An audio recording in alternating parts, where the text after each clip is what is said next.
C'était ça, c'était on a peur de personne, on a peur de rien, on a la rime facile, on dégaine.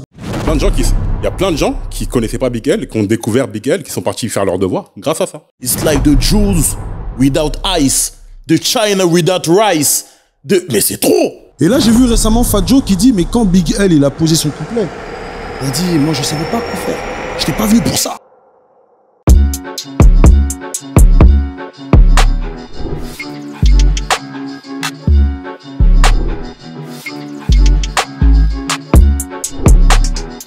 Parole véritable. Hey yo, hey yo, hey yo, hey yo. Bienvenue à tous, nouvelle vidéo. Pow. Parole véritable. Parole véritable podcast. Par des passionnés pour des passionnés. Wow. Aujourd'hui, c'est la passion qui va parler.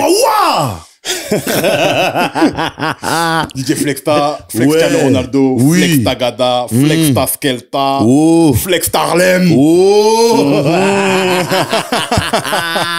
Le Boug Arnaud. Arnaud Automatique, Arnaud Automatico, Arnaud Crime et Botanique, le Boug Bernard Arnaud, Arnaud Schwarzenegro, Arnaud Nono. Il y en a un nouveau frérot. Arnaud The Way Up. C'est pourquoi? Ok. Parce que nothing can stop me. Arnaud The Way Up. Arnaud The Way Up. C'est ça les bails. Pas mal. C'est ça les bails. Bon, aujourd'hui, revue d'album, revue véritable. Ça faisait longtemps. Ça faisait longtemps. Revue véritable. Vous avez demandé, on vous a amené. Mais ça faisait longtemps aussi que celle-ci était prévue. Exactement. Ouais. Si vous saviez l'histoire qu'il y a derrière cette... Vraiment. L'histoire qu'il y a dans cette pièce. Il y a eu 2 heures de conversation avant, je vous rassure. Aujourd'hui, on s'attaque à l'une des grandes inspirations de Marshall Mathers, l'un des meilleurs rappeurs de sa génération, qui nous a quittés trop tôt. Ouais. Lamont Coleman, a.k.a. Big L. Corleone. Et on s'attaque à son deuxième flamboyant. album, The Big Picture. The Big Picture. Album posthume. Exactement. Pour ce faire, bon déjà, abonnez-vous s'il vous plaît. Très important. Parole véritable. Abonnez-vous. On est sur tous les réseaux sociaux. TikTok, Instagram, Twitter, Facebook. On est aussi sur YouTube. Il faut vous abonner, activer la cloche pour recevoir la notification. Et on est sur toutes les plateformes d'écoute. Notamment sur Spotify. Sur Spotify. C'est là-bas qu'on est. On est aussi sur les autres. Mais sur Spotify, c'est là-bas que ça se passe. Exactement. Parole véritable. C'est ça les bails. Bon. Là, on s'attaque à un album très sérieux. Là, c'est les hip-hop heads là, qui vont disséquer ce qu'on va dire aujourd'hui parce que ça va être très sérieux. Vraiment. Ça va être véritable. Vraiment. Et pour ce faire, nous sommes avec une sommité.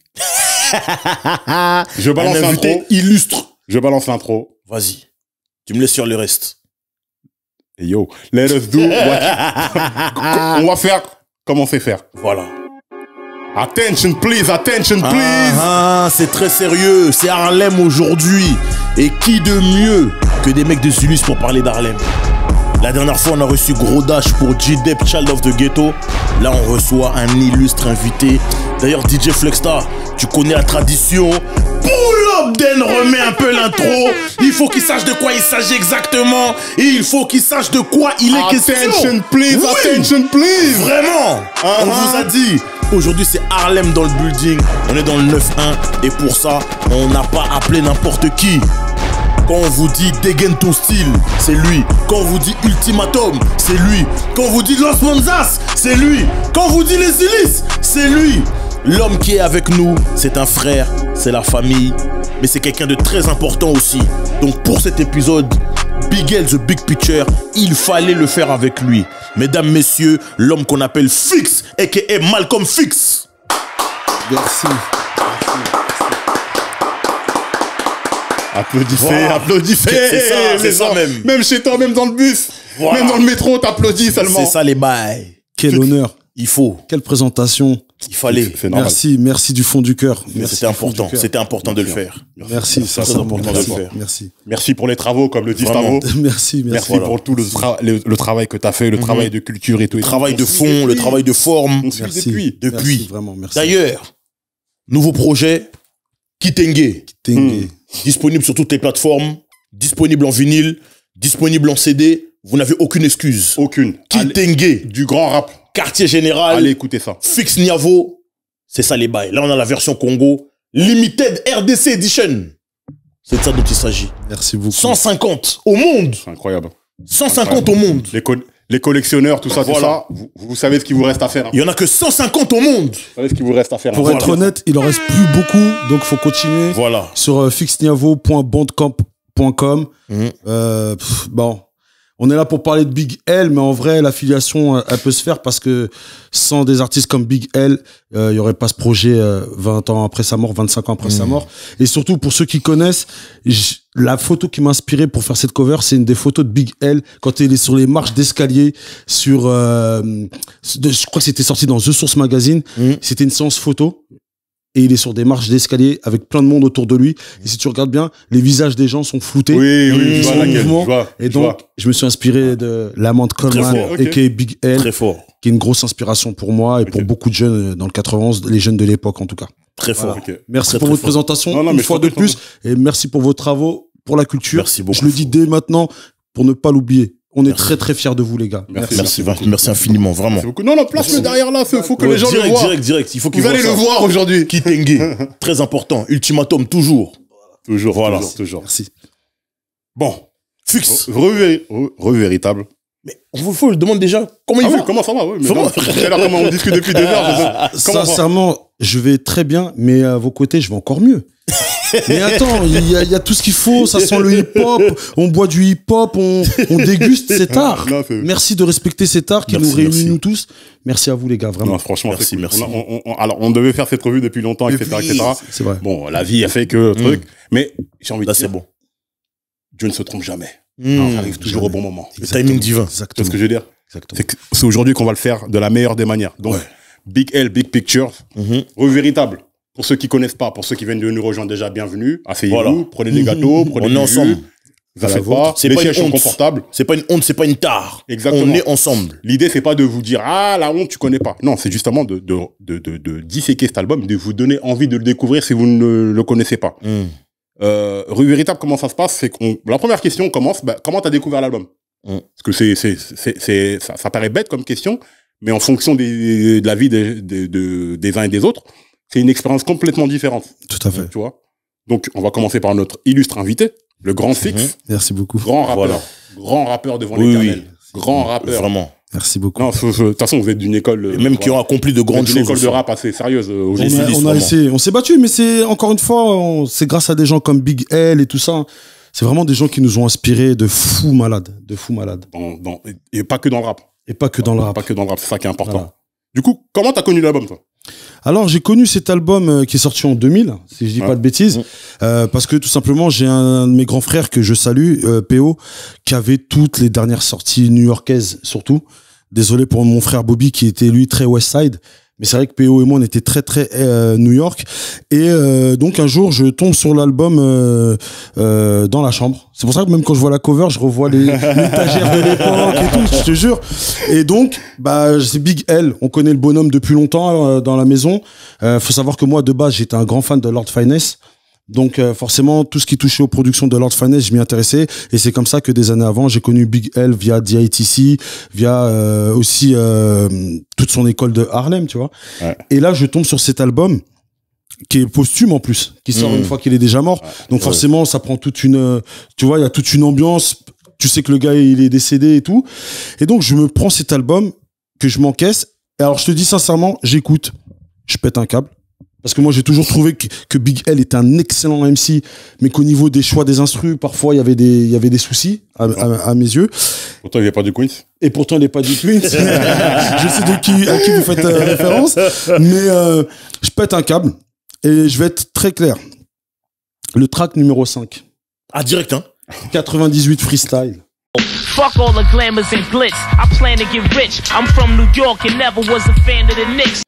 Je crois que c'est peut-être un des morceaux que j'ai le plus écouté de ma vie. Ah ouais, carrément. Ce freestyle m'a rendu malade. Et des années plus tard, en ayant YouTube, je découvre qu'il y avait un deuxième couplet. Tu Tu vois, en fait, c'est un extrait d'un Stretch et Bobito. Ouais. Et c'est un fameux freestyle. Donc, pour les gens qui connaissent Big L, des années avant, il y a le fameux Big L Jay-Z, qui est iconique. 95, voilà, qui est d'ailleurs le freestyle. Voilà, le freestyle qui a été le plus visionné dans l'histoire de YouTube et tout. Nous, on le connaissait via les mixtapes. Parce que mon grand frère, gros fan de Big L et tout ça, il avait les mixtapes, il avait les trucs et tout. Et là, je me dis, Big L, il est décédé, je suis dégoûté et tout, mais j'ai le scud. Donc, j'écoute l'album, je l'écoute tranquille, vraiment, je kiffe.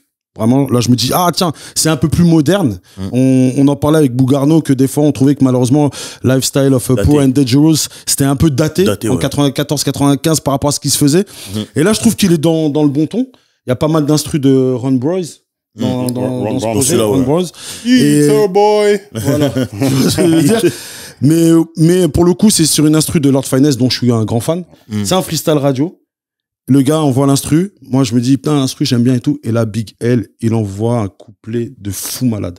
Donc, moi, le souvenir que j'ai de ce projet, tout d'abord, c'est le fait d'avoir un gros couplet de Big L en freestyle. Le Big L qu'on aime. Le Big L sans concession. Il n'y a pas de refrain. Il envoie et il y a de la punch de tous les côtés. Il y a des punchs iconiques dans ce couplet. Et voilà. Donc, pour moi, ça reste un très grand album qui m'a accompagné dans des longs trajets quand j'allais à l'université à l'époque. Je partais du 9-2 pour aller dans le 9-4 parce que moi j'étais à la cité universitaire dans le 9-2. Les boucs intelligents. Les boucs c'est pas pour ça, c'est pour rappeler. Non, mais les gens qui ont fait des études, c'est important de dire oui, on est diplômé. Voilà, exactement. C'est important. Et c'est pas une honte, hein, parce que on a l'impression des fois dans les hip-hop que pour certains ça l'est, mais c'est juste pour dire que c'est des choses qui m'ont accompagné. C'est un album qui m'a vraiment accompagné. Je sais qu'il y a d'autres gens, il est moins iconique pour pas mal de gens, cet album, mais moi, il m'a réellement accompagné pendant mes premières années de fac, quoi. Je l'écoutais en boucle, vraiment. Incroyable. Vraiment, j'ai beaucoup aimé. Mais c'est marrant parce que là, tu remets un peu de contexte là et on se rend compte que, oui, sur des trajets, quand t'es à l'école, quand t'es des trucs, c'est-à-dire que t'es dans tes révisions, t'es dans, tu vois, ton cerveau il travaille, etc., etc. La bande son de ça, c'est Big Picture. Big Picture, une grande. Alors, la vérité, quel aurait été l'effet comment j'aurais accueilli cet album si Big L était pas mort? Objectivement. C'est une vraie question qu'on va aborder après, mais oui, effectivement. Parce que pour moi, Big L, faut savoir qu'il est mort une semaine après sa signature à Rockefeller. Il avait déjà signé, hein. Il avait déjà signé. Et moi, cette signature, je la voyais pas d'un super bon œil. Ouais, Big L à Rockefeller, je me disais, tu sais, il avait déjà tenté des trucs un peu crossover avec MVP, il avait tenté des trucs en 95-96, tu vois. Voilà. D'ailleurs, il avait repris l'instru, il avait repris l'instru de One More Chance de Biggie. Il avait repris le sample de Barge. Il avait repris ça. Et je trouvais que non, c'est pas le Big L qui me parlait. Moi, je pense que Big L, c'était vraiment Harlem. Harlem, c'est, pour moi, je le voyais comme un... 139. Ouais, exactement. Les Nox, c'est les mecs ghetto, mais qui friment. Tu sais, qui marchent et qui ont une attitude, qui s'en foutent, qui peuvent te sortir, je sais pas, une rime de leur poche ou un sachet de cesse, j'en sais rien, tu vois. Frérot, là, t'es même trop dans le bail. Attends. Là, je sens que c'est ton album. Là, vous parlez sur quelque chose qui m'a vraiment touché. Vraiment. Le Bougarno, comment tu l'as découvert, toi? Par rapport à l'intro de ce projet-là. Ok. L'intro de ce projet-là, j'en parlais avec... il y a des années, j'en parlais avec Arctic, qui est un battle rappeur de chez nous, vraiment le meilleur des meilleurs. Arctic qui est déjà venu ici, on est ensemble. Et on parlait, il me disait, oui, en France... T'as Danny Dan qui est le pro de la comparaison. Tu vois, moi je rappe comme... qui tu connais comme moi, ma part John Ross Jr., appelle-moi la crosse, sort ton infute. Appelle-moi jamais vu Inédit. Jordan ou Inédit. Tu vois, il était beaucoup dans dans le name dropping et dans la comparaison. Tu vois. Dans le machin comme, il était beaucoup dans ça. Il me dit le champion toute catégorie au States, c'est Big L. Je dis quoi? Il me dit juste... Tu vois ce projet-là, juste dans l'intro, il plante le décor. It's like the Jews without ice, the China without rice. Mais c'est trop! Tu peux pas! The Bible without Christ, the bulls without Mike. Oh! Mais c'est quoi? The crackhead without pipes. Mais non! Tout ça! Et puis, moi je dis doucement. Lui, il fait ça vite, d'un coup. J'ai dit, oh, ah bon? Et c'était quand? Ça, c'est sorti en 99, moi, peut-être en 2002, 2003. Tu vois, l'article qui me parle de ça. Et quand j'écoute, je vois des... Ça, c'est une prod de DJ Premier, tout ça. Et je crois le son qu'il fait avec Big Daddy Kane. Platinum Plus. Celui-là aussi, l'instru, il est terrible. Y'all about to with this big L. Non. My whole crew rap. C'est trop. Quand j'écoute ça, je dis, bon, faut écouter ce mec-là. Et j'écoute. Et je rentre dans le truc. Hein. En fait, moi, mon souvenir, c'est l'intro. Le souvenir que j'ai, c'est l'intro. Et c'est quand l'article qui me dit toutes ces comparaisons-là et qui me traduit. T'imagines Chicago sans Michael Jordan? T'imagines la Bible sans qu'on parle du Christ? T'imagines le... Oh! J'ai dit, mais il est chaud en vrai. China without rice. Il me regarde. Il me regarde et il me dit, oh non. Franchement, il est chaud. Et quand je vois ça, j'ai dit, bon, j'écoute. Je m'intéresse un peu plus quand je commence à faire mes recherches et je tombe sur son album Lifestyle of the Poor and Dangerous. Sachant que c'est son seul album sorti de son vivant. Tout le reste, c'est posthume. Et, comme je disais, le regret que j'ai, c'est qu'il est daté par rapport à tout ce qui se faisait à l'époque. Même un AZ qui fait Do or Die en 95, il est plus dans l'air du temps que cet album-là, je trouve. C'est ça. Mais bon, on aura le temps d'en parler. Moi, rapidement, comment je connais l'album? 99, je suis déjà DJ, je commence en 98 avec les grands frères DJ 9, Big Up, DJ Lynx, DJ Sphinx, Big Up à vous les frérots. Et je me souviens, je crois qu'on va à Sound Record à Châtelet. Et en plus, il y avait un mec à Sound Record qui s'appelait Xavier. C'est le mec, dès qu'il voyait des gars un peu ok, il mettait les basses à fond. C'est-à-dire que dès que t'entendais le son, tu voulais acheter le vinyle. Tout de suite, même en deux, pour faire du passe-passe. On rentre et j'entends Platinum Plus. Voilà. En plus, Platinum Plus, c'est choquant. À fond sur DJ Premier, etc. Platinum Plus, c'est choquant. On l'achète en maxi. Je dois l'avoir à la maison encore. On l'achète en maxi. Et on pète un plan DJ Premier, tout ça, les scratchs et tout. C'est choquant. Les prods à la première, etc. Donc, c'est choquant. Je connaissais déjà évidemment Big L. On avait déjà écouté MTV, tous ces trucs-là. On avait déjà le premier album et tout. Mais, nous, tu connais 98, 99, Jay-Z, Harlem, Cameron, tu vois, tous ces trucs-là. On était dans cette ambiance-là. Et quand il y a on apprend la mort de Big L, malheureusement, voilà, comme tout le monde. Et quand j'entends Platinum Plus. Et au début, je me souviens, le truc qui m'a choqué, c'est que j'avais pas reconnu Big Daddy Kane au début. Ah, moi aussi. J'avais pas reconnu Big Daddy Kane. Moi aussi. Et quel morceau, quel prod, quel couplet de Big Daddy Kane et tout, vraiment incroyable. Et après, on découvre l'album. Après, il y a les Ebonix, les machins, etc. Et après, moi, la première impression que ça m'a fait, je suis un peu resté sur ma faim, entre guillemets, parce que tu sens que ça sent l'album posthume. Ça sent qu'il n'est pas là. Ouais. Tu vois ce que je veux dire? Sur le morceau avec Tupac, par exemple. Deadly Combination, ouais. Tu sens que ça sent l'album posthume. Après, c'est bien limite, c'est travailler un peu comme une mixtape. C'est-à-dire qu'il y a des inédits, mais le fait de mettre des freestyles, des machins, etc., c'est pour rappeler The Enemy. Oh! Oui. Nous, on est des gars de... Nous, on est des gars de... Ça, là... En fait, imagine, nous, on est des diggers. Ça, c'est trop. Nous, on entend que le mec, il est dans un groupe qui s'appelle Digging in the Crates. Oh, ça veut dire quoi? Oh, ça veut dire de regarder chercher dans les vinyles. Dans les vinyles, pardon. Oh. Mais c'est ce qu'on est en train de faire, etc. Laisse tomber. On était à fond dans... Je me souviens avec DJ de Speed, tout ça, big up à toi aussi, frérot. C'est toute une époque où on respirait le hip-hop. On respirait New York. En plus, l'été. Tu vois ce que je veux dire? Ça, c'est en été, ça. Ouais, ça...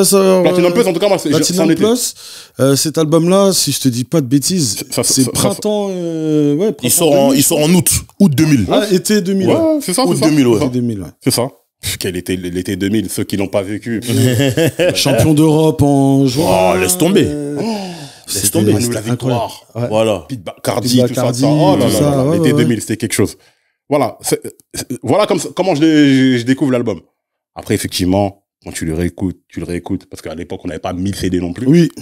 Donc, quand tu avais un album, là, tu l'écoutais bien comme il faut. Tu l'analyses. Et c'est là que je comprends. Les Ebonix, c'est le slang, de machin, de ceci, les termes, de trucs. Je m'intéresse à la culture, je commence à acheter les The Source, magazines et tout. Et c'est là que je me cultive. Je comprends Harlem, la mentalité d'Harlem. Pourquoi Harlem, c'est Harlem? Pourquoi ces trucs? Ça remonte même jusqu'en des bails de Harlem Renaissance, de machin. L'exception culturelle harlemite. Pourquoi les Cameron, les machins, les trucs. Ah, en fait, ils se connaissent, ils sont tous ensemble, ces trucs-là, trucs. Et c'est là que je parfais ma culture new-yorkaise, tu vois. Big L. Donc, maintenant, on sait comment chacun a découvert l'album. Maintenant, parlons de ce projet, les gars, parce que dans l'histoire, l'héritage, tout. Mais déjà, qui est Big L? Parce que Big L, Lamont Coleman de son vrai nom. Lamont Coleman. On est obligé de l'associer à son frère, Big Lee. Leroy, hein, si je dis pas de bêtises, qui était apparemment quelqu'un dans des activités illicites sur Harlem. Un démon. Voilà.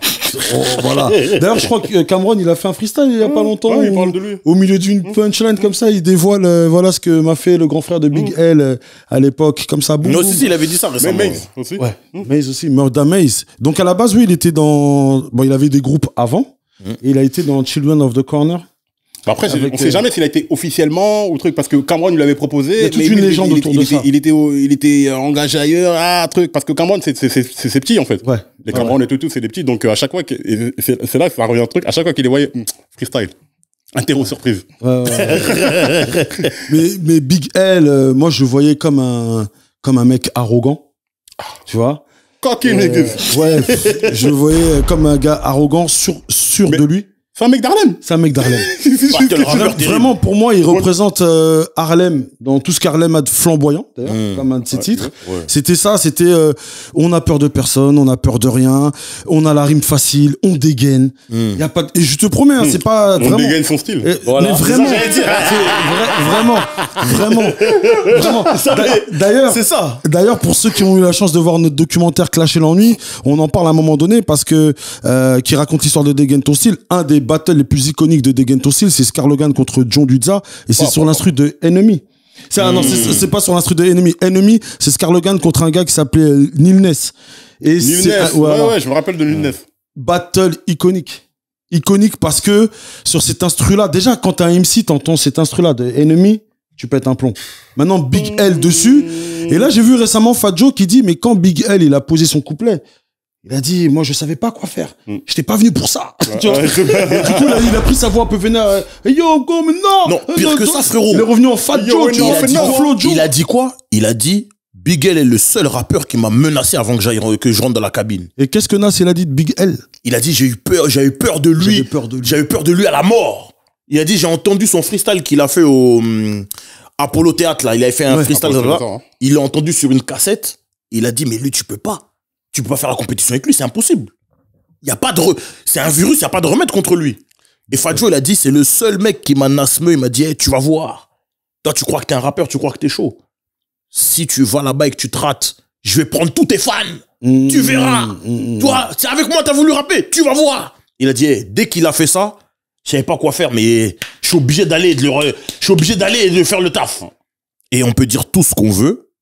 Le truc Fat Joe, c'est le seul, selon moi, qui a rappé avec Big L, l'a regardé dans les yeux. Ah ouais? Le couplet qu'il a envoyé, c'est trop sérieux. Même aujourd'hui, quand il fait des freestyles, c'est ce couplet-là qu'il envoie en premier. Ouais. C'est le seul qui l'a regardé dans les yeux. C'est l'un de ses meilleurs couplets. C'est le seul. C'est le seul. Vous, hein. Ok.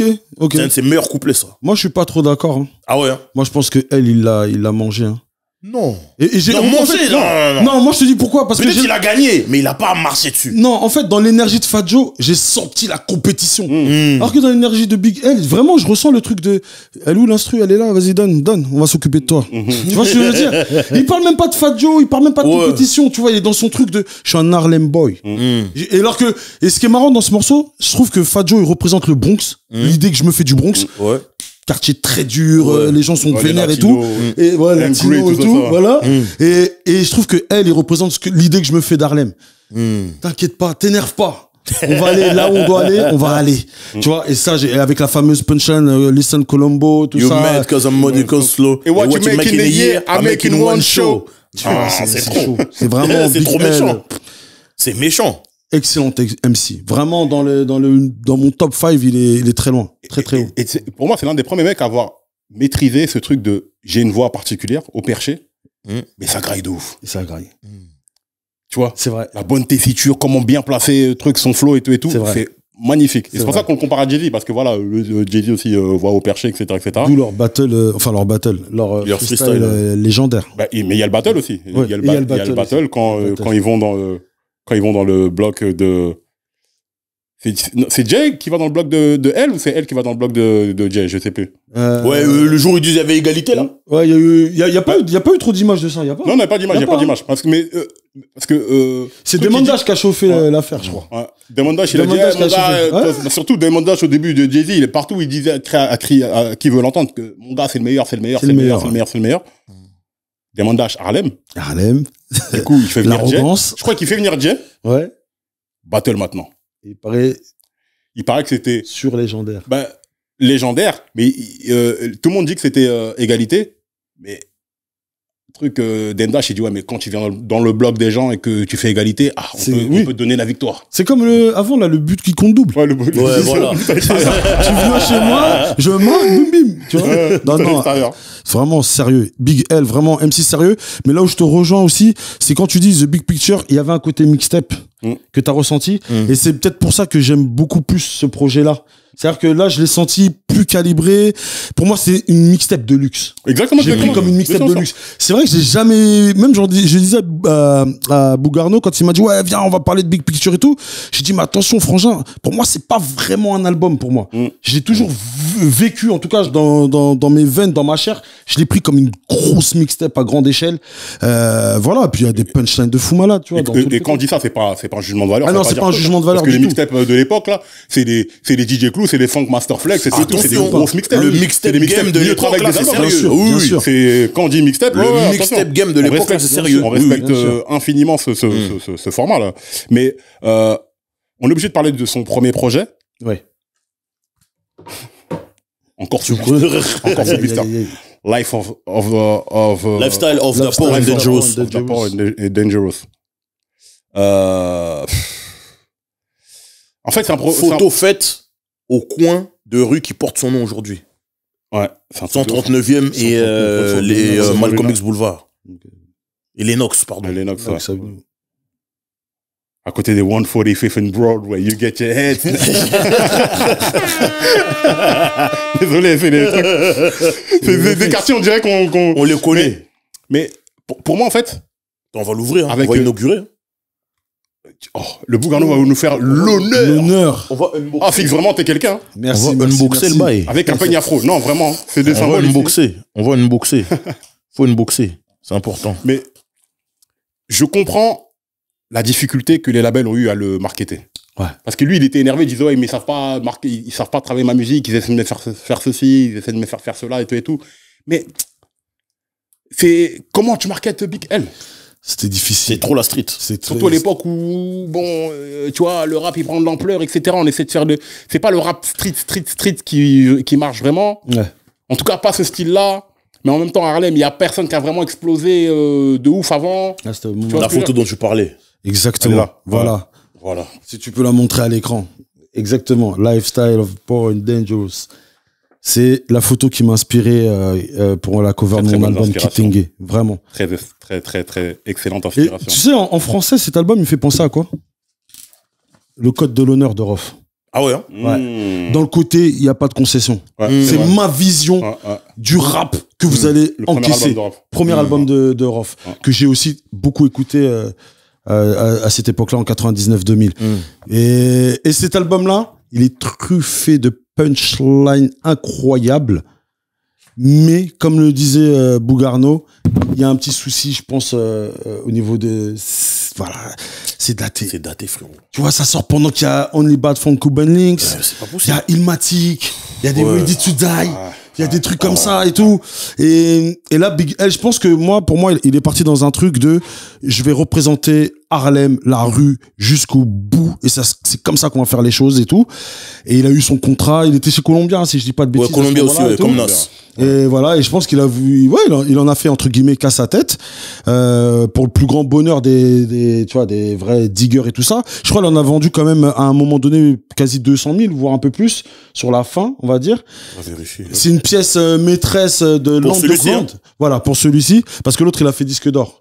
Big Picture, il a fini par faire plus de 500 000 aux États-Unis. Pour moi, c'est une pièce maîtresse, mais c'est une pièce maîtresse de l'underground. On n'est pas. D'ailleurs, il le dit, hein, c'est dans le titre éponyme, Lifestyle of Poor and Dangerous. Il a fait 200 000 celui-là. Voilà. 200 000 en. À la fin, il y a, je crois, c'est Herb McGriff qui fait les bacs à la fin. So what kind of life for the child? Tu vois, il arrête pas de dire c'est quoi la vie que vous voulez pour nos jeunes et tout. Et à la fin, il dit arrêtez vos stupid shit. Nous sommes controversial, not commercial, nigga. Tu vois? Et ça, c'est un truc, frérot. T'as 15-16 ans. L'underground. Ouais. Tu sais. Arrêtez vos trucs là. Nous on est dans la controverse, on n'est pas là pour le commercial. Tu vois. Et c'est une phrase moi que j'ai chopée dans mon casque, tu vois, en me disant mais c'est vrai, faut pas faire de concessions. Mais du coup, on avait comme d'autres aspirations pour Big L, qui avait quand même un nom qui sortait du lot, donc on se disait il va peut-être passer le. S'il y a bien un mec qui pouvait le faire, on se disait que c'était lui. Exactement. Et bon, pour moi c'est pas un album raté, mais c'est un album daté. Ouais. Voilà. Il n'est pas sorti au bon moment. Après, ça, c'est du business, hein. On est obligé d'en parler quand on parle de Big L. C'est un mec qui a toujours été dans des groupes, même s'il était c'est un artiste solo. Mais son premier groupe, c'est Tree the Hard Way. Yes. Après, dès qu'un membre s'en va, c'est Too Hard Motherfuckers. Déjà dans les titres, tu vois, dans les noms des groupes. Après, après, quand il s'appelle Big L, il rencontre Lord Finesse, etc., etc. Et bon, après, il crée DITC, etc. Mais après, Children of the Corn avec Cameron, Bloodshed, etc. Bloodshed, il décède. Accident de voiture. Accident de voiture, perd son âme, etc. On a dit DITC. Et après, avec Jay-Z, Big L et Herb McGriff. Herb McGriff. Pour Wolfpack. Wolfpack. Ouais, je crois qu'il était question qu'il soit dedans. Il crée ce collectif. Donc, imaginez si ces mecs-là avaient pu sortir un projet, etc., etc. Big L, Jay-Z, Herb McGriff, parce que Herb McGriff. Il avait une super voix aussi, lui. Herb McGriff, les gars. Les gens, ils font pas semblant. Ils ne savent pas. Herb McGriff à Harlem, c'est très important. C'est très important. Il n'a pas eu la carrière qu'il méritait. DITC a même l'importance qu'il a eu même pour les diplomates. Parce que quand Cameron il fait comme un mouvement, il le met dedans. Il sait pourquoi il l'appelle. C'est quelqu'un de très important à Harlem. Dans le rap d'Harlem, en tout cas, Herb McGriff, très important, très respecté. Attends, laisse-moi vérifier. Je crois qu'il me suivait sur Instagram. Ah ouais. Non, je me trompe. Herb McGriff, vraiment. Dans Children of the Corner aussi, il était dedans. Ah, je sais plus. Parce que là, on a parlé des Wolfpack, tout ça, mais Children of the Corner, faut insister même carrément là-dessus. Le premier groupe de Cameron, avec Bloodshed, il y avait Bloodshed, Maze, Cameron, Big L, McGriff. Il n'y avait pas un autre gars? Si, je crois qu'il y avait un autre gars. Celui qui fait les prods là, comment il s'appelle? Celui qui a fait la prod de Many Men. Six Figure Digger. Ok. Ouais, lui aussi. Ok.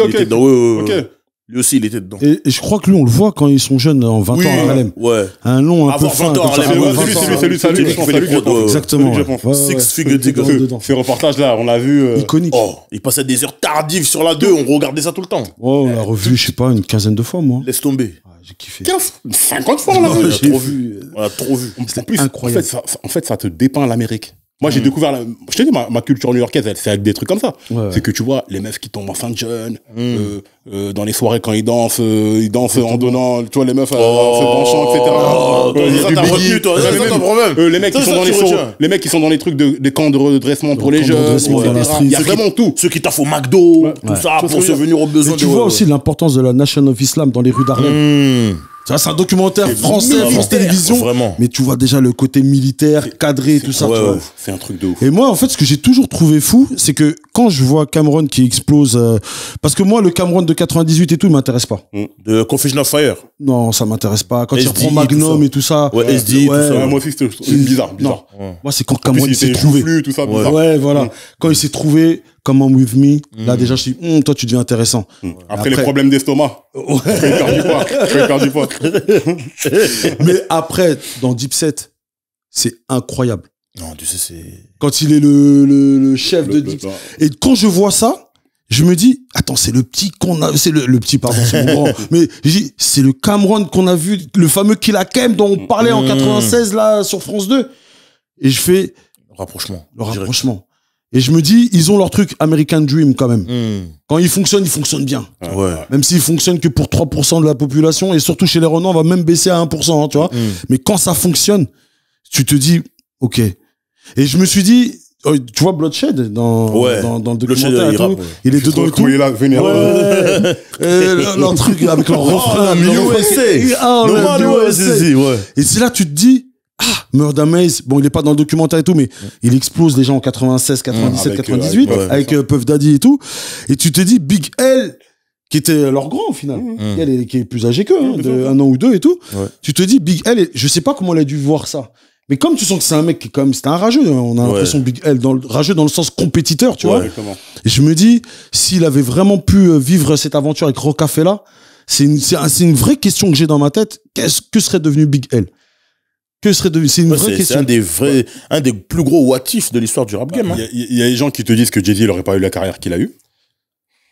Je pense pas, hein. Vu que c'est lui qui a été à l'initiative de la création du label, il serait toujours mis lui en avant. Je pense aussi. Après, forcément, il y aurait eu de la comparaison, il y aurait eu des trucs, peut-être qu'ils auraient fait des projets ensemble, ou on ne sait pas. Peut-être que Wolfpack, finalement, il aurait sorti des projets, des trucs. Donc, moi, je pense que Jay-Z, il aurait été Jay-Z no matter what. Quoi qu'il en soit. Je pense aussi, ouais. Qui parle en anglais. Je pense aussi. Désolé. Mais ça aurait pu être incroyable parce qu'on sent que le mec, il n'a pas pu livrer la quintessence de tout ce qu'il avait à donner, en fait. Il y a une frustration quand même. Il n'a pas eu le temps. Clairement. Pour moi, c'est R9 s'il n'avait pas eu les blessures. Tu vois, R9, ça reste excellent, mais sans les blessures, ça aurait été... Il y a une stat que j'ai vu passer hier. Petite parenthèse foot.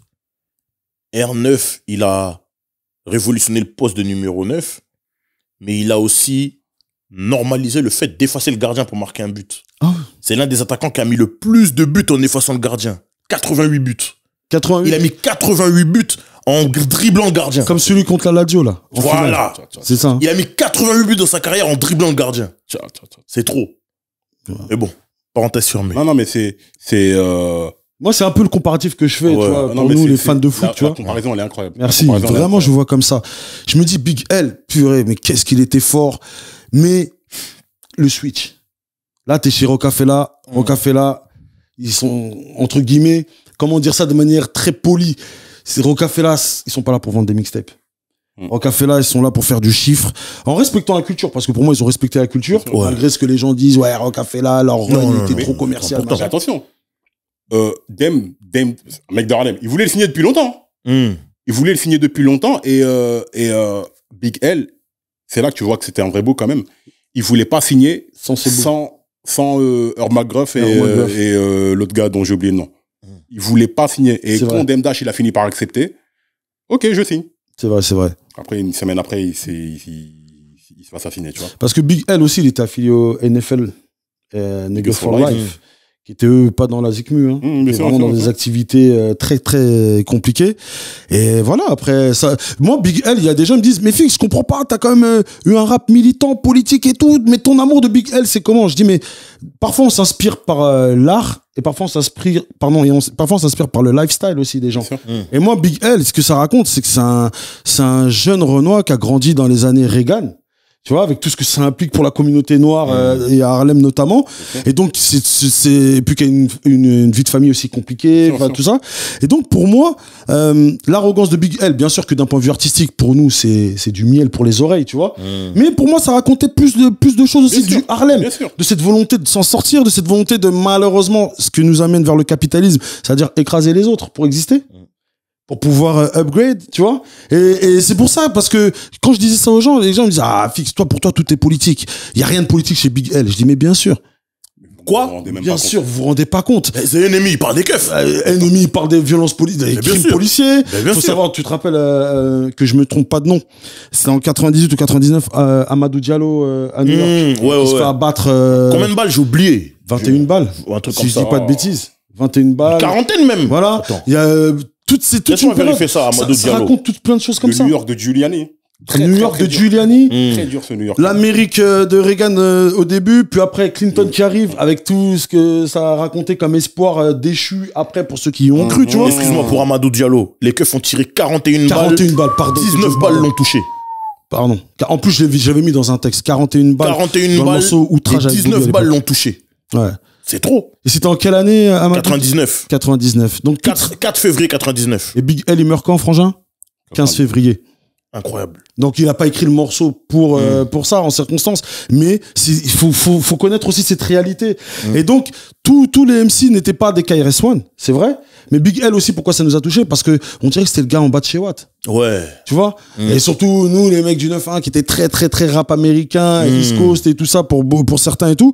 Moi je me reconnaissais pas dans tout ce qu'il disait, mais je me reconnaissais dans sa détermination. Et dans son amour du jeu de mots. Quand on fait Dégaine ton style, il y a pas de hasard, tout ça. C'est un des mecs qui nous inspirait. Pour moi, Big L, c'est un peu le père de Papoose, de Cassidy, de Drag On, de tous ces, toi, de battle rappeur. Battle MC. Ces gars, tu les arrêtes dans la rue, tu rappes, toi. Vas-y, rappe. Et le gars, il te découpe des choses hyper intéressantes, hyper, voilà. Moi, Big L, pour moi, c'est ça. C'est pas juste un battle MC. C'est un super MC. Et ouais, il restera ce goût d'inachevé. S'il avait été à Rocafella, vraiment, s'il avait pu avoir les conditions, tu vois, avec Dame Dash et tout ça. Moi, je pense que oui. Parce que pour le coup, Dame Dash, il aurait su comment le marketer. Il a su marketer Jay-Z. Oui. Ouais. Oui. Il aurait su marketer Big L et lui laisser assez de liberté pour qu'il fasse sa musique, mais aussi faire les bons singles, faire les bons moves, les bons producteurs et tout, parce que là, tu rentres dans une machine, en fait. Là, c'est la machine. Parce que le fait que Big L soit renvoyé de Columbia, etc., au bout d'un moment, un peu comme Dash, comme Dame Dash et Jay, et Biggs, Karim bien. On va faire notre truc. Et créer Flamboyant Entertainment, tu vois. Indépendant et tu vois après Rocus, tout le truc, etc. Ouais, Rocus, mais coprod. Les mecs au bout d'un moment ils disent vas-y, on va se débrouiller. Et moi je pense que l'outil Rocafella aurait pu lui servir de la même manière qu'il a servi à Jay-Z et à d'autres. Je pense qu'il y aurait eu moyen de faire quelque chose de sympa, parce que à chaque fois qu'il y a un mec de Harlem dans Rocafella, ce mec s'en est bien sorti. Ouais, il s'en sortait mieux que parce qu'il y a l'affiliation avec Dame Dash qui est de Harlem, forcément qui. En fait. Des fois, tu peux pas t'empêcher de te dire, est-ce qu'il aurait pas... Après, non, comme tu dis, ouais, c'est des mecs d'Harlem. Parce que j'imagine pas qu'ils auraient fini comme Oshino and Sparks ou Young Guns et tout ça, tu vois. C'est des gars de Philly, c'est des gars de Philadelphie. Voilà. Donc et d'ailleurs, je crois, les gars de Philly, à un moment donné, ils avaient reproché ça à Rocafella. À un moment donné, ils ont dit, les gars, vous signez des gens, mais vous avez, tu vois, P.D. Crack. Pareil, tu vois, gros MC et tout, qui a pas été forcément travaillé de la manière qu'on aurait... Mais c'est Cameron qui lui donne son premier look. Ouais. Quand il le met sur Oh Boy. C'est vrai. Pas sur Oh Boy, sur... Non, c'est pas sur Oh Boy. Comment il s'appelait ce morceau? Oh, je suis un ouf. Lequel? P.D. Crack? Oui. Non. Sur le morceau de qui? De Cameron. Et après les mecs de Philly, ils ont dit ouais, c'est un mec politiquement. C'est un mec de Philly, il faut le mettre chez State Property. Ouais, c'est pas... Non, ils ont dit à Dame Dash a expliqué à Cameron que ouais. Mais c'est sur quel morceau qu'il a mis One for P.D. Crack, non? Non, c'est normalement il y avait un couplet de Cameron sur One for P.D. Ils l'ont enlevé. Ouais. Ils l'ont enlevé. Justement pour je sais plus quoi. Mais Cameron il dit on va chercher. Le gars, il est là, vous le calculez pas. Maintenant que moi je suis en truc avec lui, vous me dites que truc ouais mais tu connais, c'est Philly, tout ça, c'est notre branche, c'est Jet, truc. Enfin bref, on est rentré dans de la politique. Mais effectivement, il y avait plein de mecs comme ça.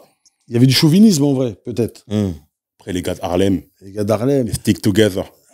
Parce que Cameron, Dame Dash il raconte dans une interview. J'ai vu ça. Il dit un gars d'Harlem quand il y a un truc entre nous. Voilà, ça jamais. Pas sortir parce que en fait, Children of the Corner, c'est Dame Dash qui les manageait. Dame Dash il les manageait. Bon après il était dans son autre truc et tout, mais il devait s'occuper d'eux. Et ça finit en embrouille avec Cameron et tout. Ils ont fait l'out sur un truc parce que voilà, Cameron il était livreur ou chauffeur pour Dame, enfin pour quand il faisait ses trucs, etc., etc. C'est pour ça que Cameron il connaît Jay-Z depuis le début carrément. Il était toujours avec lui. Il a dit ce gars il a jamais été pauvre. J'ai toujours vu en riche, en propre, avec des paires neuves, etc., etc. Mais un jour, Cameron, Jim Jones et tout, ils faisaient un truc à l'Apollo Theater. Ils étaient avec Lance Riviera. Un Rivera. C'est Lance Riviera. C'est son nickname. Que Jay-Z, soi-disant. il fera du Trois Mousquetaires. Soi-disant. Exactement. Et ils étaient en train de dire, dans leur texte, il y avait des gros mots et tout. Et quand ils disaient des fuck you, tout ça, ils regardaient Dame Dash. Dame Dash, il les a pris sur le côté, il a dit, plus jamais vous m'insultez devant un gars de Brooklyn. On est des gars d'Harlem. Bien sûr. Les gars d'Harlem, jamais devant un mec de Brooklyn, vous devez m'insulter et tout et tout. Il leur a fait la morale. Même ils ont dit, j'avoue, on a exagéré. Comme c'est leur grand, tu vois. Ouais, bien sûr, c'est leur grand. C'est leur grand. Et ce truc de Harlemite, là, ça va au-delà de la musique. C'est qu'ils ont vécu un truc. Regarde Cameron quand il embrouille Jim Jones dernièrement. You're not from Harlem. You was born in the Bronx. You're a fan. You're a fan, Jomo.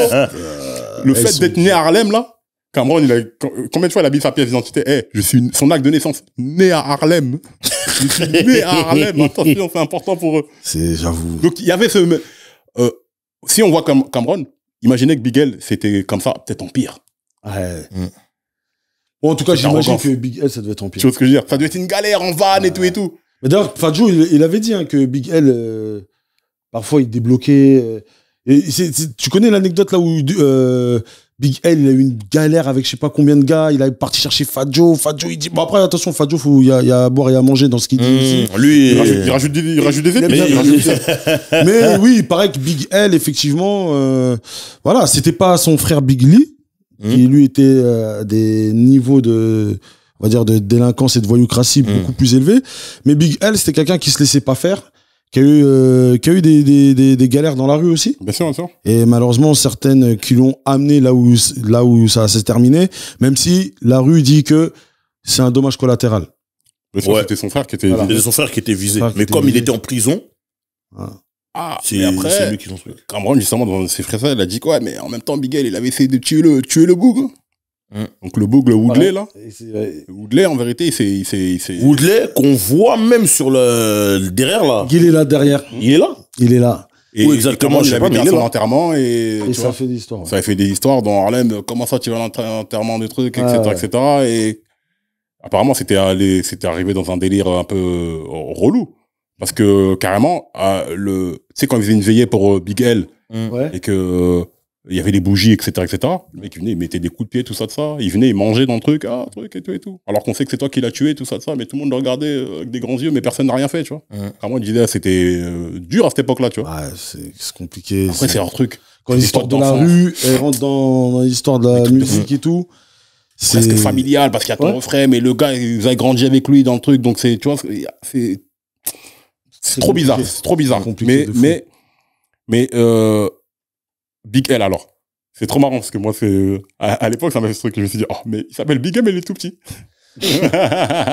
Et je voulais aborder ce truc. Quelle est la part de complexe physique et de lui-même de Big L dans, tu sais, c'est comme le vrai 50 Cent, tu vois, le vrai, pas Curtis Jackson, le vrai gars, le vrai voyou là, le vrai voyou de Brooklyn et tout. Il paraît que ça comptait aussi ce truc d'être un peu plus petit que les autres en taille, de pas faire une certaine taille, de pas être forcément très très costaud et tout ça. Même si un jour Big L, il a dit ouais, peu importe ta taille, il y a des cercueils, tu peux être grand et balèze, mais on fait des cercueils à ta taille. C'était une punchline de Big L, tu vois. Mais est-ce qu'à un moment donné, il y avait pas un côté, il faut que je prouve plus que les autres? Dans un quartier comme Harlem, où c'est quand même un quartier réputé pour avoir beaucoup de grandes bouches, de gens qui... mais et après qu'il assume en plus. Il y a sans doute de ça, parce que certains des plus grands MC, c'est des mecs tout petits. ODG, tout petit. ODG, Mobb Deep. Par son âme. Il y a plein de mecs, c'est des petits bonhommes. C'est même le Cameroun, c'est pas des mecs grands, tu vois ce que je veux dire? J'ai jamais eu l'occasion de les voir, même pas en concert. Je l'ai vu en photo avec le frérot Nance. Big up à toi, Nance. Il a fait une photo avec Cameron et je connais la taille de... Et je me suis dit, Cameron, il est petit comme ça, en fait. Non, mais peut-être ça a une incidence aussi psychologique sur ta manière d'être, de s'imaginer le mot respect dans la rue. Sur ta manière d'être craint aussi, c'est comme, en vrai, c'est comme partout, hein. En banlieue, on a ça aussi. Bien sûr, des petits bonhommes, mais qui inspirent un grand respect. Bien sûr, faut pas se laisser faire, faut montrer que ça s'arrête pas. La taille ne compte pas, comme on dit. Donc, moi, en tout cas, j'ai toujours ressenti ça. Mais chez Big L, un espèce aussi un peu de complexe de une notion de surexistence, tu vois. Alors déjà, c'est des mecs de Harlem. He's nice. Il est nice. C'est-à-dire qu'il rappe bien. Il est fort. Il le sait. Tout le monde le sait. Vous savez, nous savons. On sait. I'm nice. C'est-à-dire que, frère, je marche pas pareil dans la rue. En plus, les gens, ils lui ont reproché d'avoir pris la grosse tête quand il a commencé à gagner de l'argent avec le rap. Et comme il dit, what you make in a year, I make in one show. Ce que tu fais à la nuit, je le La fais en un démarche n'est plus la concert. même. C'est pas Les pareil. tipers que t'arrivais pas à avoir maintenant, c'est de l'eau. Toi, c'est ça. C'est-à-dire que ton gars, il est une tipère, hein, tu viens, tu snatches ça. Ouais. Ça, tu vois, tout ça, ça génère des trucs. En plus, ton gars, son frère, c'est un gars de la rue. Il devait être arrogant au possible. Donc, il y a un peu de tout ça. C'est des mecs d'Harlem, ils sont dans la FAP. Harlem, c'est particulier. Ouais. Les gens de New York, certains New-Yorkais comprennent pas les gens. Harlem, les gars, ils sont particuliers. Ouais, c'est truc, trop de problèmes. fashion, truc dans la... Et Big L, c'est dans quel clip où il est avec les Ellie Hansen, là? Put it on. Put it on. Ouais. Big L, put it on. Avec Big Kid L, Capri. put it on. Come on, put it on. Kid Capri qui fait les ambiances. Avec le Avirex et tout et tout. Avirex, tout ça. Avec le Ellie Hansen. Hansen. Rouge et blanc. Non, on pouvait d'être pour Salopette Ellie Hansen. rouge et Hansen. Terrible. On pouvait d'être pour ça. Oui. Ellie Hansen, etc. Incroyable. Casquette sur le teco, comme ça, truc. La gestuelle. Tu vois ce que je veux dire? Bon, après, il filme en plan américain et tout, donc tu voyais pas forcément sa taille, mais charismatique. Ouais, Vraiment. Charismatique. De ouf. Mais je pense que il a le problème de beaucoup de gens qui sont très talentueux. Des fois, réussir à canaliser ce talent-là et en faire un bon produit marketing, c'est très difficile. Ah, c'est compliqué. Il te faut une grosse équipe derrière, hein, je pense. Hein. À un moment donné, il te faut des gens pour cadrer ton... Parce que tu as des talents que tu maîtrises, c'est ta musique, et tu as des talents que tu vas pas maîtriser, c'est ton image. Pas toujours, tu vois. On peut essayer d'avoir la meilleure com possible, mais l'important, c'est pas comment toi tu renvoies la com, c'est comment les gens l'interceptent. Tu vois, comment ils l'aperçoivent. Et ça, par exemple, pour le coup, Jay-Z, on peut rien dire. Il a cartonné. Un gars qui a cartonné comme ça, B.I.G. 1m90, je sais pas combien de kilos et tout, mais il a rendu ça cool. Ouais. Tu vois, parce que son image, sa prestance, son côté, moi je suis laid back, tu vois, ça a plu aux gens. Pourtant, B.I.G., on se rappelle le tout premier maxi. Voilà. Ah ouais, et c'est ça, tu vois. Ah, c'était une Gucci Fair. Aïe, aïe, aïe. Et puis le style. Donc tu le dis ça avec un style. T'as envie qu'on te ressemble. C'est comme, ouais, il y a un gars qui avait dit ça dans la bio sur B.I.G. Un mec qui était de forte corpulence qui dit à B.I.G. Putain, tu nous as rendu cool, mec. Mais bien sûr. Grâce à toi, maintenant, les femmes nous regardent aussi, tu vois. Moi, je suis triple oversize, mais là. Il a rendu les gens cool. C'est ça. Si B.I.G. vient comme ça, est-ce que, si lui était pas là, est-ce qu'un Big Pun y passe? Pause. Ouais, non, Ça peut être mal pris, ça peut être un mauvais jeu de mots. C'est mal, Voilà. Big Lee. Big Lee, le frérot. Donc il a l'air effrayant, le Big Il avait Lee. l'air sérieux. Il avait l'air Alors qu'il sérieux. et lui, il faisait du mal dans la street. Il faisait Voilà. peur aux gens. Ouais. Donc t'imagines. Mais le marketing de Big, là, Mais de toute façon, c'était bien fait, hein. le casting du NFL Crew, Parce il est qu'après, très sérieux. c'est après Big, après qu'il y a eu des rappeurs qui étaient gros, qui ont pu, comment dire ça, ne pas avoir honte de ça, carrément. Mais Un Rick Ross, tout ça. Bien sûr, Aujourd'hui, bien comment il sûr. est à l'aise. Oui. Mais rappelons-le, parce que tu as parlé des NFL, Niggas for Life. Les mecs, l'un des signes de reconnaissance, c'est eux qui ont commencé à porter des maillots football de américain. football américain dans la rue. américain. Parce que NFL, Niggas for Life, et donc National Football League. C'est pour ça, en fait. c'est des fous en fait. C'est à cause de ça, en vrai.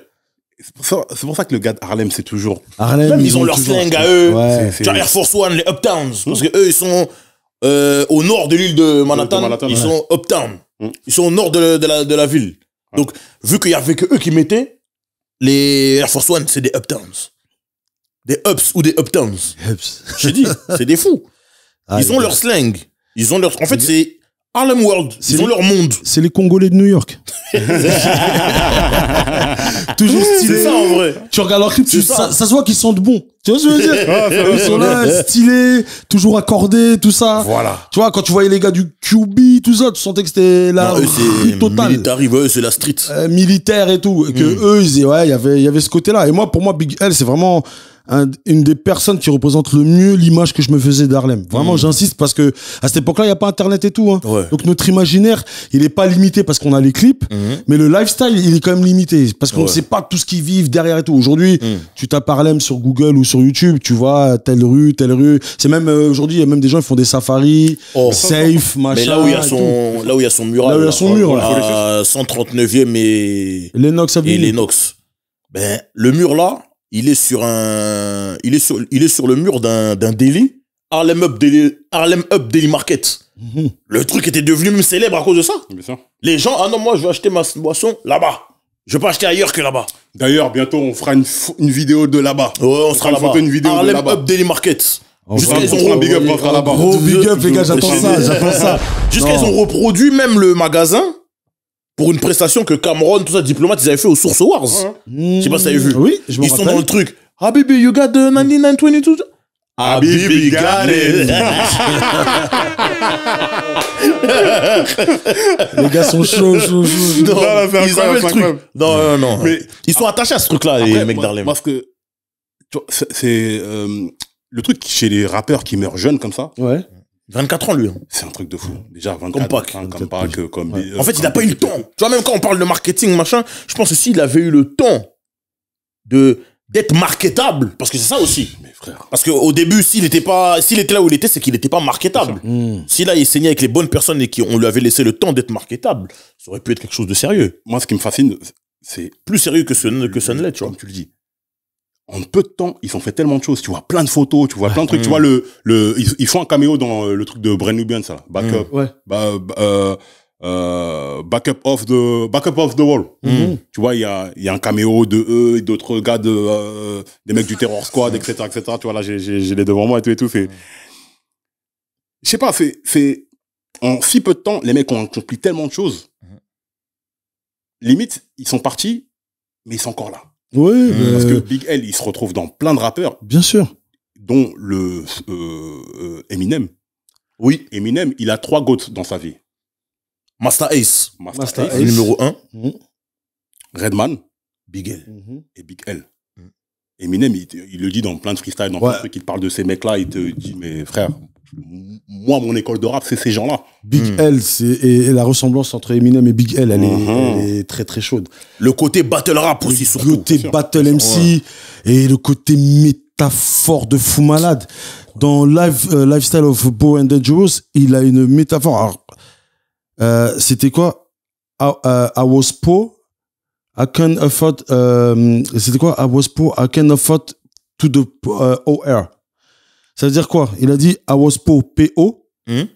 Et OR, bloc opératoire. Je pouvais pas me permettre. Maintenant, nous, on est français. Donc, ça veut dire que moi, quand je vois PO, I was poor, en gros, c'est j'étais pauvre, mais j'étais pas pauvre. P-O-O-R. Mais I was poor, et machin, et je pouvais pas me permettre d'aller au bloc opératoire, genre de me faire tirer dessus. J'avais encore de l'argent à récupérer. Tu sais, en fait, je fais, mais c'est quoi ces rimes, frérot? C'est quoi, dans quoi tu parles? Et moi, une des rimes, parce qu'il y a des rimes de Big L, on peut pas les dire à l'écran, vous allez vous faire, tu vois, il allait très très loin. Mais il a sorti des trucs, des fois, mon frère, je me disais, mais, c'est quelle imagination, ça, frère? Non, il est fou. Et c'est là où tu te dis, quand tu vois des gens qui disent, ouais, le rap, c'est une sous-culture et tout, tu dis, non. Apprenez, on a des artistes qui n'ont pas blagué avec leur langue, tu vois, qui n'ont pas blagué avec les jeux de mots, avec les métaphores, les allitérations. Ils ont fait des choses très sérieuses. Loon, dans My Expert Opinion, il parle de elle aussi, parce que Loon, c'est un mec de Harlem, et il dit, le original Harlem World, là, ça aurait pu être quelque chose d'incroyablement incroyable. C'est vrai, c'est vrai. Cameron, Maze, Big L, Bloodshed, non, Bloodshed était déjà décédé, mais McGruff. Herb McGruff. Loon. Wesh. Harlem World. Mais ils étaient pas de. Mais ils étaient dedans aussi. Ouais, Harlem World. Ouais, c'est pour ça que son premier album s'appelle Harlem World. Son album s'appelait Harlem World. Alors attention. ED6. Il y avait ED6. C'était prévu. C'était à quelle époque? Le Harlem World. Harlem World, l'album, c'est 97. 97. Le casting fait rêver. Mais le Bad Boys de 97, je pense que ça les a orientés dans un truc que j'avais kiffé. Grondache, il avait dit chez vous. C'est que Grondache, il avait dit un vrai truc chez vous sur Deluxe. Il a dit, pour nous, pour la street, Deluxe, avec Bad Boy, c'était cool. Mais le Deluxe qu'on a aimé, c'est chez Rough Riders. Et donc, je me dis, le casting, là, dont on vient d'énumérer les noms, chez Bad Boy en 97, ça aurait été cool pour leur poche. Mais est-ce que pour l'art, Big L, tout, tu vois, ce vrai Harlem World et tout, avec la DA de Puff, qui va aller sampler, je sais pas qui, tu vois, après, on sait pas, tu vois. Puff, des fois, il nous surprenait aussi dans ses prods, hein, parce qu'il gardait quand même des morceaux un peu street dans tous ses albums, hein. Money, Power, Respect, c'est un truc qui a fonctionné aussi bien dans la rue que dans les charts. Après, pour le coup, Money Power Respect, c'était un vrai single. Oui, c'était un vrai single. Mais c'est un single que... Money Power Respect. Voilà. Need a light. Money Power Respect. C'était une belle DA. À ce moment-là, ça avait été une belle DA. Mais bon, Puff, des fois, moi, à cette époque-là, Puff 97, 98, là, waouh. Je me méfiais un peu de... Voilà. Tout ce qui touchait un peu, là, c'était bon. On parle que de musique, là, mais c'était très technique. Mais après, non, les mecs d'Harlem, pour moi, c'est des sourdoués. C'est clairement des sourdoués. Black Rob. Très chaud. Black Rob, très chaud. Aussi. Très chaud. Très chaud. Harlem, en vérité, ils ont des MC. Bon, allez, tout de suite. Tiercé Quintet pour vous. Les meilleurs albums straight from Harlem. Faut pas s'énerver, monsieur. Non, c'est bon. Là, c'est bon. Là, c'est le moment. Tout de suite, Tiercé Quintet, les meilleurs albums straight from Harlem. Pour moi, je vais commencer direct. Entre 3 et 5. Diplomate Immunity 1. Ah ouais. Ah, c'est Diplomatic Immunity. Cet album. Diplomatic Immunity. Hein. De Harlem. Ils m'ont choqué. Ah ouais. Ils m'ont choqué. Diplomatic Immunity. Hein. La cohésion. Ah ouais, non, mais je vois le gars. La cohésion d'équipe. Le choix des prods. Le lifestyle, le mood style et tout. Ouais. Et pourtant, on pourrait croire que c'est opposé à ce que je propose moi dans ma musique et tout. Mais cet album-là, les Jewels. Non, Jewels, il a changé le rap. Quelle découverte à ce moment-là. Parce que moi, sur Oh Boy, j'ai pas trop...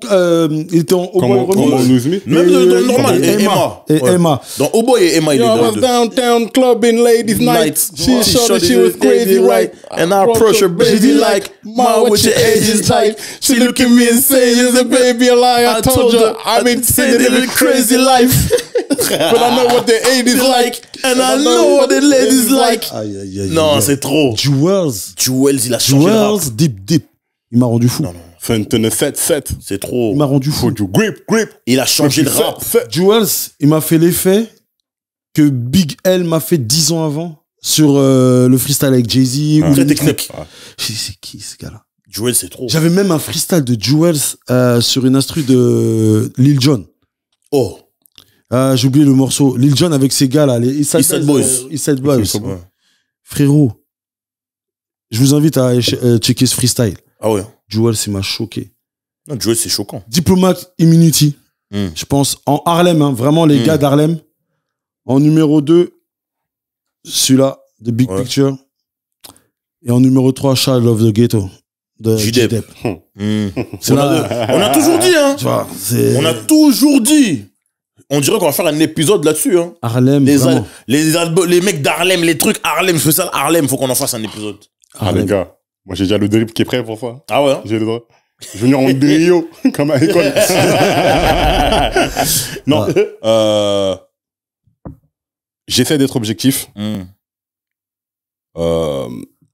J-Dep, Child of the Ghetto. Voilà. Indéniable. Vous savez que ça, c'est un album que je surkiffe. Ah. Allez, j'enlève les diplomates et tout parce que c'est après. Non, mais frérot. Non, mais. Black Rob. Lequel? Life Story. Life Story, ouais. Moi, c'est mon 4e. Ouais, Life Story. Maze Harlem World. C'est celui qui a le plus vendu. C'est celui qui a le plus vendu. Dans un autre style. Mais dans son délire de trucs, les succès, les morceaux, les trucs, tout ça, c'est lui qui a écrit. Même morceaux quand même, en même temps, il écrit tout ça, il écrit trucs. Tu sais qu'il y a des morceaux quand même dans cet album, hein. Non, mais c'est pour donner du respect à Maze, en fait. C'est un gros album. Il y a du respect quand même il y a des morceaux dans cet album, C'est un gros album. Le 24 Hours to Live, il est dedans, non? Ouais. Avec The Locks, avec Black Rob, avec DMX, tout ça. C'est dedans. Là, j'essaie d'être objectif. Maintenant, dans mes préférés, moi, je te mets je te mets Cameron. Il y a des morceaux dedans. Je te mets comme Home With Me tous les jours. Jewels, From Me to You. Tu sais que même Feel So Good, le premier couplet de Maze, il est terrible. Maze, tout ce qu'il a écrit. Maze, c'est sérieux, hein. Plein de morceaux. Il avait quel âge?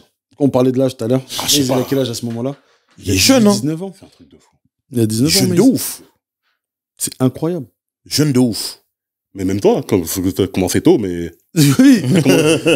Ton premier mais j'ai pas samplé Sting et tu vois. Et non. Ouais, nous, c'est nos premiers mixtapes pareil, hein. Ouais, c'est vrai. 17-18 ans. 17-18 ans. Degento Style, on a 21, 22. Tu vois ce que je veux dire? C'est vrai. On était jeunes et ambitieux. Mais même on dirait que t'as même 20, c'est vrai. 29. 31 ans. Merci. Black don't crack. Black don't crack. C'est un truc de fou. Non, merci, mais non, vraiment, c'était incroyable. Incroyable ce run-là des mecs d'Harlem et tout ça. Et pourtant, moi, j'aime vraiment tout ce qui venait du Bronx et de Brooklyn et tout. Hein. Bien sûr. Mais Harlem, les autres, ils m'ont inspiré pour le mood. Eux, ils m'ont inspiré pour la technique. Tu vois, les allitérations, les assonances, tout ça, truc. J-Dep, c'était incroyable. J-Dep, c'est trop. Incroyable. Et pour les images et tout, les métaphores, Big L. Big L, il a dit des trucs. Moi, j'ai pas donné mon top, moi. Ouais. Oui, ton top. J-Dep, moi. On est d'accord. J-Dep, diplomatique, non. Come on with me. Ok. Come on with me plus que 5. diplomatique. Ouais, moi, j'aime beaucoup Black Rob. Hein. Black Rob Life Story, j'aime beaucoup. Ouais, hein. Ça va être ça, hein. Okay. Pour moi, ouais. Hein, ça va être ça. Je vois pas. Je pense que sur Internet, les gens vont nous sortir plein de trucs auxquels on n'a pas pensé. Si vous avez vos tops, envoyez-le dans les commentaires. Là, franchement, moi, c'est ça. Et moi, c'est ça que je vois. Donne-moi les flows. Donne-moi Diamond D. Voilà. Donne-moi les drips. C'est ce que je veux dire. Cette photo, ouais. Elle est incroyable, cette photo. Incroyable. J'essaierai de la mettre dans l'épisode. Incroyable. Ah, les gars étaient stylés. Les gars. En fait, bah, regarde, t'as la fameuse photo. La fameuse photo, elle est connue, celle-là, avec Dame Dash et Jay. Moi, quand je vois ça, je me dis, mais bien sûr que ça aurait fonctionné, évidemment. Évidemment, il est avec Dame Dash. Dame Dash, regarde les idées qu'il a eues.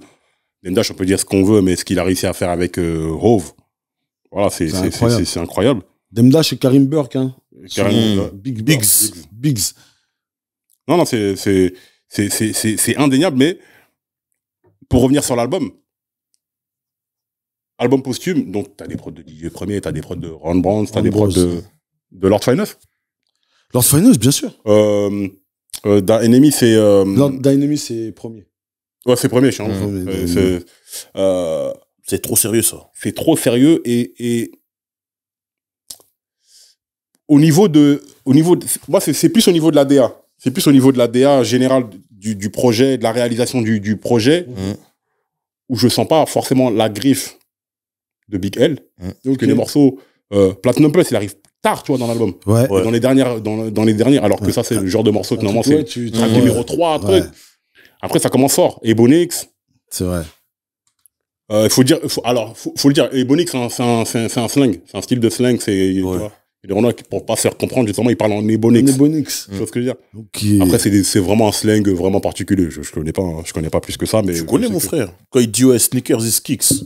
Ah ouais, tu sais. C'est vrai. Quand il dit, movie is flicks. Ouais, c'est vrai. Money is chips. C'est la même chose. Movie is flicks. Netflix. Mais frérot.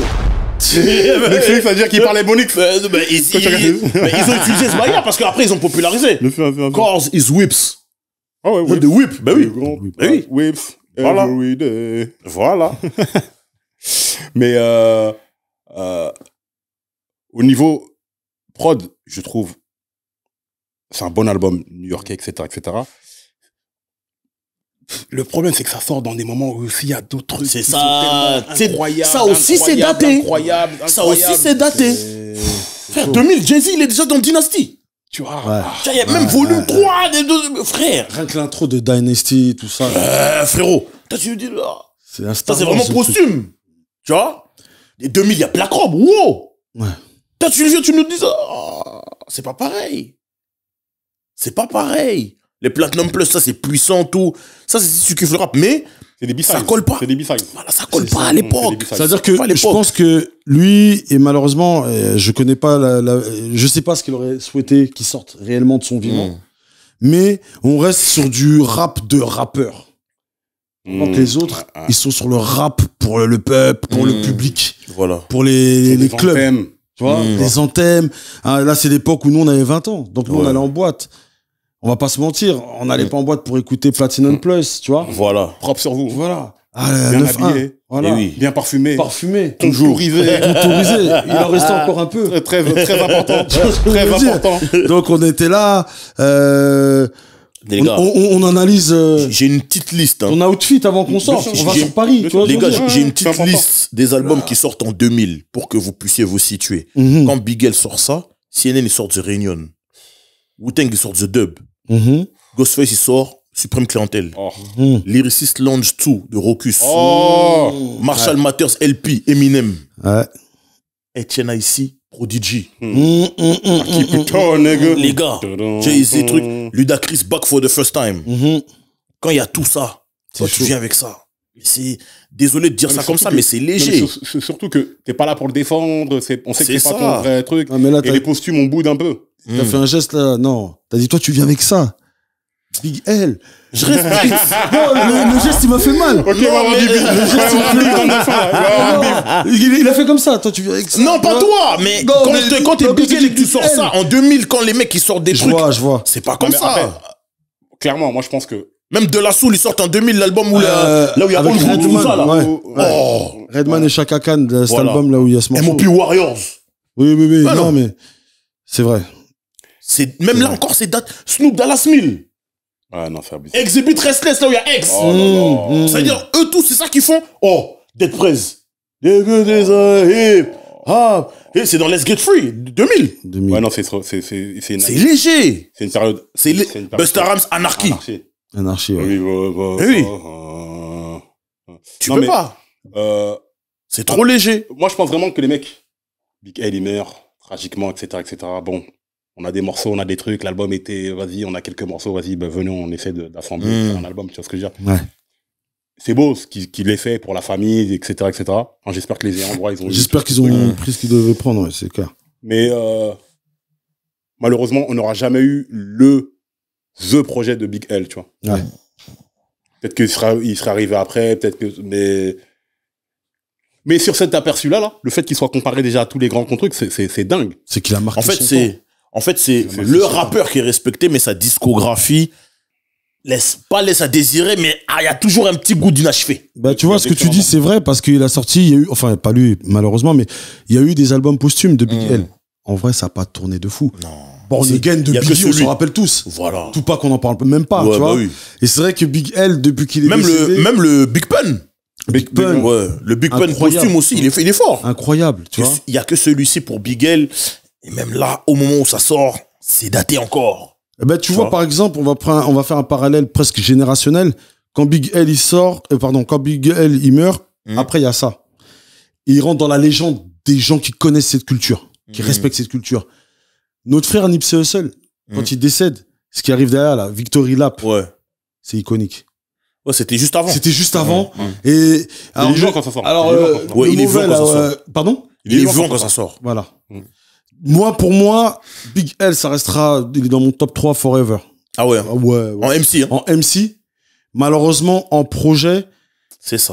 Je suis désolé, vraiment, je le dis avec le cœur déchiré.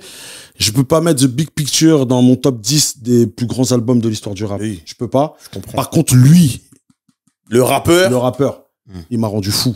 Là, tu dissocies l'œuvre et le rappeur. On me demande de le faire souvent. Oui, il faut dissocier l'œuvre du... Là, il faut dissocier le rappeur, l'individu, de ce qu'il a produit comme en tant qu'MC, je pense qu'il y a très peu de gens qui m'ont choqué comme ça. Maintenant, en tant que projet, moi, c'est ma Madeleine de Proust parce que ça me renvoie aussi. Tiens, on avait 20 ans, la fac, machin et tout. Du coup, j'ai que des bons souvenirs de ce projet-là. Ouais. Même si ma vie, elle était dure à ce moment-là et que du coup, je me reconnaissais dans pas mal de trajectoires artistiques que Big L racontait dedans. Ouais. Maintenant, je suis exactement comme toi, Flexta. Quelle est la part de ce qu'il aurait validé vivant? C'est ça. Tu vois? Quelle est la part de ce qu'il aurait validé vivant? Et c'est un petit goût que j'ai toujours eu... Tu vois, depuis que je suis jeune. D'ailleurs, mon morceau préféré, tu sais, il y a pas d'hasard. Mon morceau préféré, c'est un freestyle. En radio, tu vois. Mais c'est pour ça, en fait, qu'on le truc. Parce que même les gens, quand ils te parlent de Big L, les gens, ils vont te parler de sa performance chez Stress chez Bobito. Avec Jay-Z. La référence des références, c'est ça. Que dire, I cook the mic like a beefsteak and my technique great. I'm the nigga the police hate in each state. Oh. Mais non. Ah, c'est trop. Ça, quand t'entends ça, tu dis, ah bon? Ouais. C'est sérieux.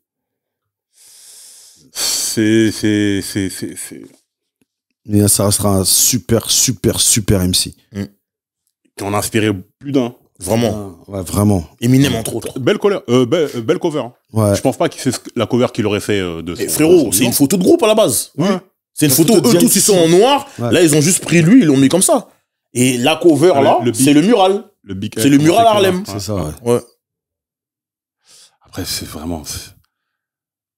En plus, c'est les circonstances de sa mort qui rendent ça encore plus triste, encore plus truc. Mais tu vois, bon, d'après ce que Cameron il a dit, qui est mieux renseigné que nous, il dit bon, c'est là, jeu de la street, tu veux fumer quelqu'un c'est triste. C'est triste, mais ces légendes-là ne meurent pas parce que le fait qu'on soit là en 2025, qu'on parle de lui dans le 9-1, voilà. Enfin, je sais pas, ça te rend compte. Exactement. Tu vois. Frérot, nous, on est allé là-bas. Ouais, on est allé sur un centre, mais tu sais que c'est ce qui représente 139 et Lennox, là où il y a le mural, tout. Mais c'est la rue où il est mort. Dans son quartier, c'est la rue où il est mort, carrément. Dans son quartier. C'est fou. Dans son quartier. Comme on dit, produit de leur environnement, tu vois. Voilà. C'est la triste réalité des States aussi, de la black culture, de tous ces trucs-là, c'est que entre nous, on se fait trop de mal. Exactement. Il y a déjà l'oppression policière, le racisme, etc., mais entre nous-mêmes, je pense, parce que vous êtes des mecs d'Harlem, vous êtes des mecs du même quartier, vous êtes des potes d'enfance. Asseyez-vous. Ouais, mais c'est... Tu vois ce que je veux dire? Moi, du 7-8, vous, 9-1, on a grandi avec ce truc de t'es un mec du quartier, on a un lien familial. Bien sûr. Non, on a un lien. C'est-à-dire que je vais sur Paris, je te vois, t'es en embrouille, je sais pas quoi, c'est un mec du quartier, je suis obligé de venir. Bien sûr. Tu vois ce que je veux dire? Mais ça vient aussi de notre héritage aussi, de notre africanité aussi. Tu vois, on vient de c'est pas pour être péjoratif, mais on sait d'où on vient, on sait qui nous a légué des choses et tout ça. Et c'est vrai que malheureusement, nos frères noirs américains, malheureusement, ils sont livrés à eux-mêmes. Tu vois, ils ont été arrachés à leurs origines et du coup, ils composent. Alors que c'est eux qui ont construit les États-Unis. C'est leur sang, c'est leur sueur. Tu vois. Et quand je pense à tous les MC qui sont morts par balle, la vérité. Combien sont morts par la main d'un autre frère noir? Black on black crime. Black on black crime, tu vois? Presque la majorité. La majorité. On peut dire le FBI. Le FBI crée les conditions pour que on puisse s'entretuer, ça on le sait, mais ça date pas de la création du FBI, c'était avant. Tu vois, on connaît. Mais à un moment donné, comme l'avait dit Fab, est-ce que quand tu tues ton frère, c'est Jacques Chirac qui te tend le gun, tu vois? À l'époque, Fab avait dit comme ça, tu vois? Et ça, c'est aussi la responsabilité. C'est notre responsabilité à tous, parce qu'on a beaucoup américanisé aussi la France. Donc, tu vois, les gens qui croient pas qu'on est en train de parler d'autre chose, on parle aussi de nous ici, en France, il se passe des choses atroces aussi. Là, Big L, voilà, c'est des gens qui meurent à 24, 23, 25 ans. Là où il était censé s'en sortir. Là où il était censé s'en sortir et là où il a grandi. Il est mort là où il allait acheter du pain. Tu vois? Voilà. Là où il traînait. Il signe sur Café là le 8 février, il meurt le 15. Il meurt le 15. Tu vois? Et c'est triste parce que c'est des gens qui n'ont pas pu aller au bout de... Mais t'imagines le nombre de rappeurs qui meurent dans leur quartier. C'est incroyable. Incroyable. Tués par des gens qui connaissent. Incroyable. Et encore, à l'époque de Big L, on pouvait faire un recensement encore de rappeurs qui ont un certain buzz, qui se font abattre dans leur quartier et tout. Aujourd'hui, tu peux plus. Il y en a trop. Les Young Dolph, les King Von et tout ça. Enfin, King Von est décédé, hein. Pas de bêtises, tout ça. C'est ça. Arme à feu aussi. Pas loin de chez lui. Tu vois, tu vois, la dernière fois, j'ai vu la vidéo de Chicago, les Young, tout. Ouais. Ou la mort de XXXTentacion. Tu vois, le mec de Philly aussi, là, récemment, j'ai vu, là. LGP, quoi? J'ai plus quoi. Un petit frère qui avait des paroles positives, qui était contre les armes à feu, dans la violence à Philadelphie et tout. Ça m'a blessé de fou malade. Non, moi, c'est Nip. C'est méchant. Moi, c'est Nipsey. Et Nipsey, ça m'a... C'est méchant. Ouais. Mais Nipsey, il a pu encore manger un peu de sa gloire. Ce petit-là, il a même pas... C'est des petits des petits qui meurent jeunes. Tu vois, Nipsey, il avait pas fini, mais ces petits-là, ils avaient même pas commencé. Tu vois. Mais bon, après, faut dire la vérité, on n'aime pas ce rap-là. On n'aime pas ce rap, tu vois. T'en as parlé tout à l'heure, rapidement, en évoquant ta carrière. Autant, tout le monde respecte, mais t'as pas t'as pas le respect que tu mérites par rapport à ton talent de MC.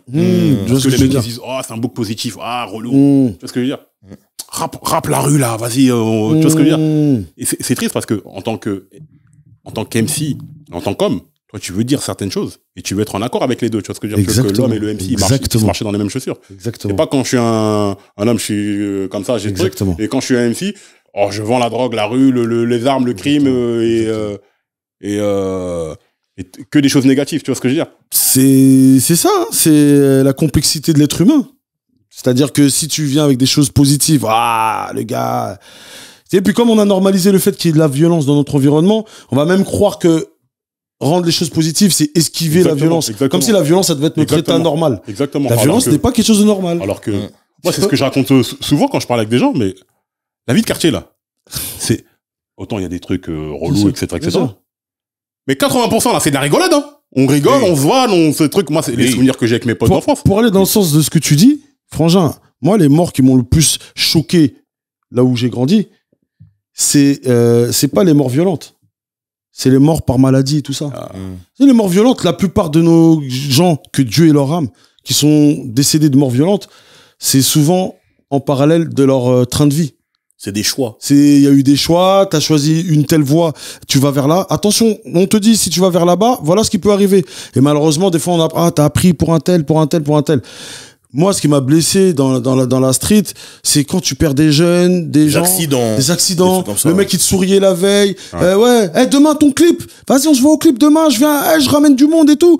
Le clip, il commence à quelle heure? C'est une histoire vraie, donc je te parle là, tu vois. Et le jeune, il est où? Ouais, t'as pas lu dans le Parisien?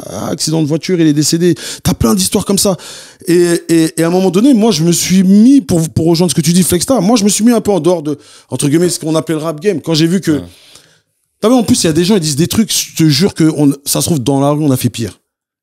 Mais on n'a jamais bien voulu mettre en avant. Mais bien sûr. Jamais de la vie. Voilà. Frère, s'il y a, tu te retrouves dans des trucs qui te concernent. Vous connaissez, tu vois ce que je veux dire? Voilà. Mais t'as jamais fait de truc de, on va te marcher dessus, on va te piétiner, nanana. Exactement. Donc, c'est vrai que tu te retrouves à avoir ce train de vie. Et c'est ce que j'ai entendu à l'époque, hein. Même chez nous, quand Big L, il est mort et tout, il s'est fait assassiner, coup de feu et tout. Et les gens, ils disaient, mais frérot, tu traduisais ces textes à Big L. T'as vu ce qu'il disait aussi?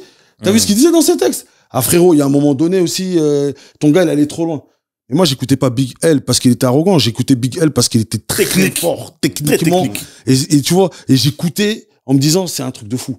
Mais sa mort, elle m'a rappelé, la violence de la rue, au fait qu'on n'aime pas voir les nôtres réussir, au fait qu'on n'aime pas voir les nôtres s'élever et tout ça, tu vois. Donc, c'est bien qu'on profite de ce moment-là pour vraiment rappeler aux gens, parce que sinon il y a les gens qui vont pas dans la profondeur, ils vont penser que Big L c'était juste du freestyle. Et c'est vraiment là vous me donnez l'occasion de parler du black on black crime en parlant de Big L. Je vous remercie de ouf parce que je reste dans le rôle que je me suis attribué, donc de fixe, d'essayer d'être un frangin. Je suis un frangin, tu vois, j'essaie pas de me prendre pour quelqu'un d'autre, mais je vous dis, cet album il m'a touché parce que ce MC il m'a touché par ses qualités artistiques. Après, ce qu'il faisait dans la rue, j'étais pas au courant. Par contre, j'entendais parler de son grand frère. Et de savoir que c'est quelque part un peu un dommage collatéral, ça fait mal. Et savoir des années plus tard que Cameron dit, attendez. Il avait essayé de le canner une semaine avant. Voilà. Il avait des parts d'ombre. Et ben, ça nous rappelle qu'on n'est que des êtres humains. Que des êtres humains. C'est tout ce qu'on est, des êtres humains avec un début, un milieu et une fin, tu vois. Mais ça restera pour moi vraiment un MC qui m'a fait du bien, et qui a participé au fait que quand je crée Dégaine ton style, c'est ce que je veux. Je fais de la vanne bien écrite. Bien sûr. Tu vois, je fais de la punchline bien amenée. Ça, on est des gagoleries. On est des gagoleries. Ouais. Big L me faisait éclater de rire. Mais imagine quand ils devaient se roast les uns les autres là. Comment ça devait être incroyable. Et moi, des fois, je me dis, mais ça doit être une dinguerie. Et là, il y a Demon Dash, maintenant, il parle avec L, Cameron, tout ça. Tu vois que les gars d'Harlem, c'est des gars, ils passent leur temps à vanner. Ah oui, mais je t'ai dit. Tu vois ce que je veux dire? Et je t'ai raconté le bail avec Peter Guns. Oui. Quand il se fait vanner par Dem Dash et tout, il y a des trucs. Peter Guns, Peter Guns, quand il sort leur album Uptown Baby, tout ça, là. Number one album in the country. Les mecs, ils roulent en Honda Civic bizarre. Parce que Dieu, moi, je suis pas un mec des voitures et tout. Maintenant, ils croisent Jay et Dem. C'est Lexus en plus. Ouais, c'est des mecs que dans les Lexus coupe, que des coupés, des trucs, Ils voient un truc et ils disent, Number 1 album in the country, but driving a Honda. T'as l'album numéro 1 dans le pays, mais tu roules en Honda. Ah, ça l'a touché. Ta fierté, la vanne prend un coup. Hein. Il a pas insulté, je sais pas quoi. Il a juste vanné. La vanne. Tout droit concessionnaire. Il est parti chercher une convoi. Mais, il avait une punchline qui m'a fait mal à l'époque. C'était en freestyle, je crois, il dit 10 niggas, but 1 bottles. Oh. Il dit, vous êtes dans le club, je vois 10 négros, mais je vois qu'une bouteille. Oh, voilà. Voilà. C'est Big L qui a mis ce genre de rime bête là. Et t'es là, tu dis. En plus, c'est des bouteilles de Neffi petites. Voilà. Il y en a très peu. Non, mais dis. Tu bois une lampée. Non, mais vous êtes là, vous êtes en boîte. Vous faites les mecs du carré VIP. Je vois 10 Renois et je vois qu'une bouteille. Soi-disant, vous pesez, les gars. Et Big L, c'était ça son truc. Ah, ben c'était la moquerie, c'était la vanne, c'était des trucs comme ça. Mais tu sais bien amené. Mais tu sais que ça, là. Tu l'as dit. Hein. Des fois, ça c'est même plus violent qu'une insulte. Hein. Mais bien sûr. En plus, il y a 2-3 meufs, etc., etc. On te vanne bien comme il faut. Mais le gars, il peut aller chercher son flingue, te tirer dessus. Bien sûr. Il y a eu des histoires. C'est même Fizbik qui disait ça à l'époque, qu'il avait perdu un frère, un ami à lui, au Dice, en jouant au dé. Machin. En fait, le gars, il jouait. Bah, d'ailleurs, même Quavo, tout ça, comment ça s'est fini? Take-off. Voilà, Take-off. Comment ça s'est fini? Et même Fizbik, il racontait ça. Je sais pas si vous vous rappelez le DVD Rocafella. Backstage. Il dit ça. Il dit, ouais, je viens de perdre un de mes meilleurs potes, là, et tout. Je suis en tournée. Un de mes meilleurs potes, il est mort, mais t'inquiète pas, Renoir, je vais m'occuper de ta fille et tout ça. On lui dit, mais comment il est mort, ton pote? Il dit, tu connais Brooklyn, New York, les Renois de New York. On jouait au dé, le gars, il gagnait, il frimait un peu trop. Et il y a notre négro avec qui on a grandi. On était en classe avec lui et tout, il a pas aimé. Ça vannait un peu trop, il est venu, bah. Voilà. Le gars est décédé. Tu vois? Donc, c'est toujours la même chose. Juste, quelle est la limite entre l'humiliation et la vanne pour faire gaulerie tout le monde? De quoi on est capable quand c'est entre nous? Pourquoi quand c'est entre nous, on se fixe pas de limite dans la violence?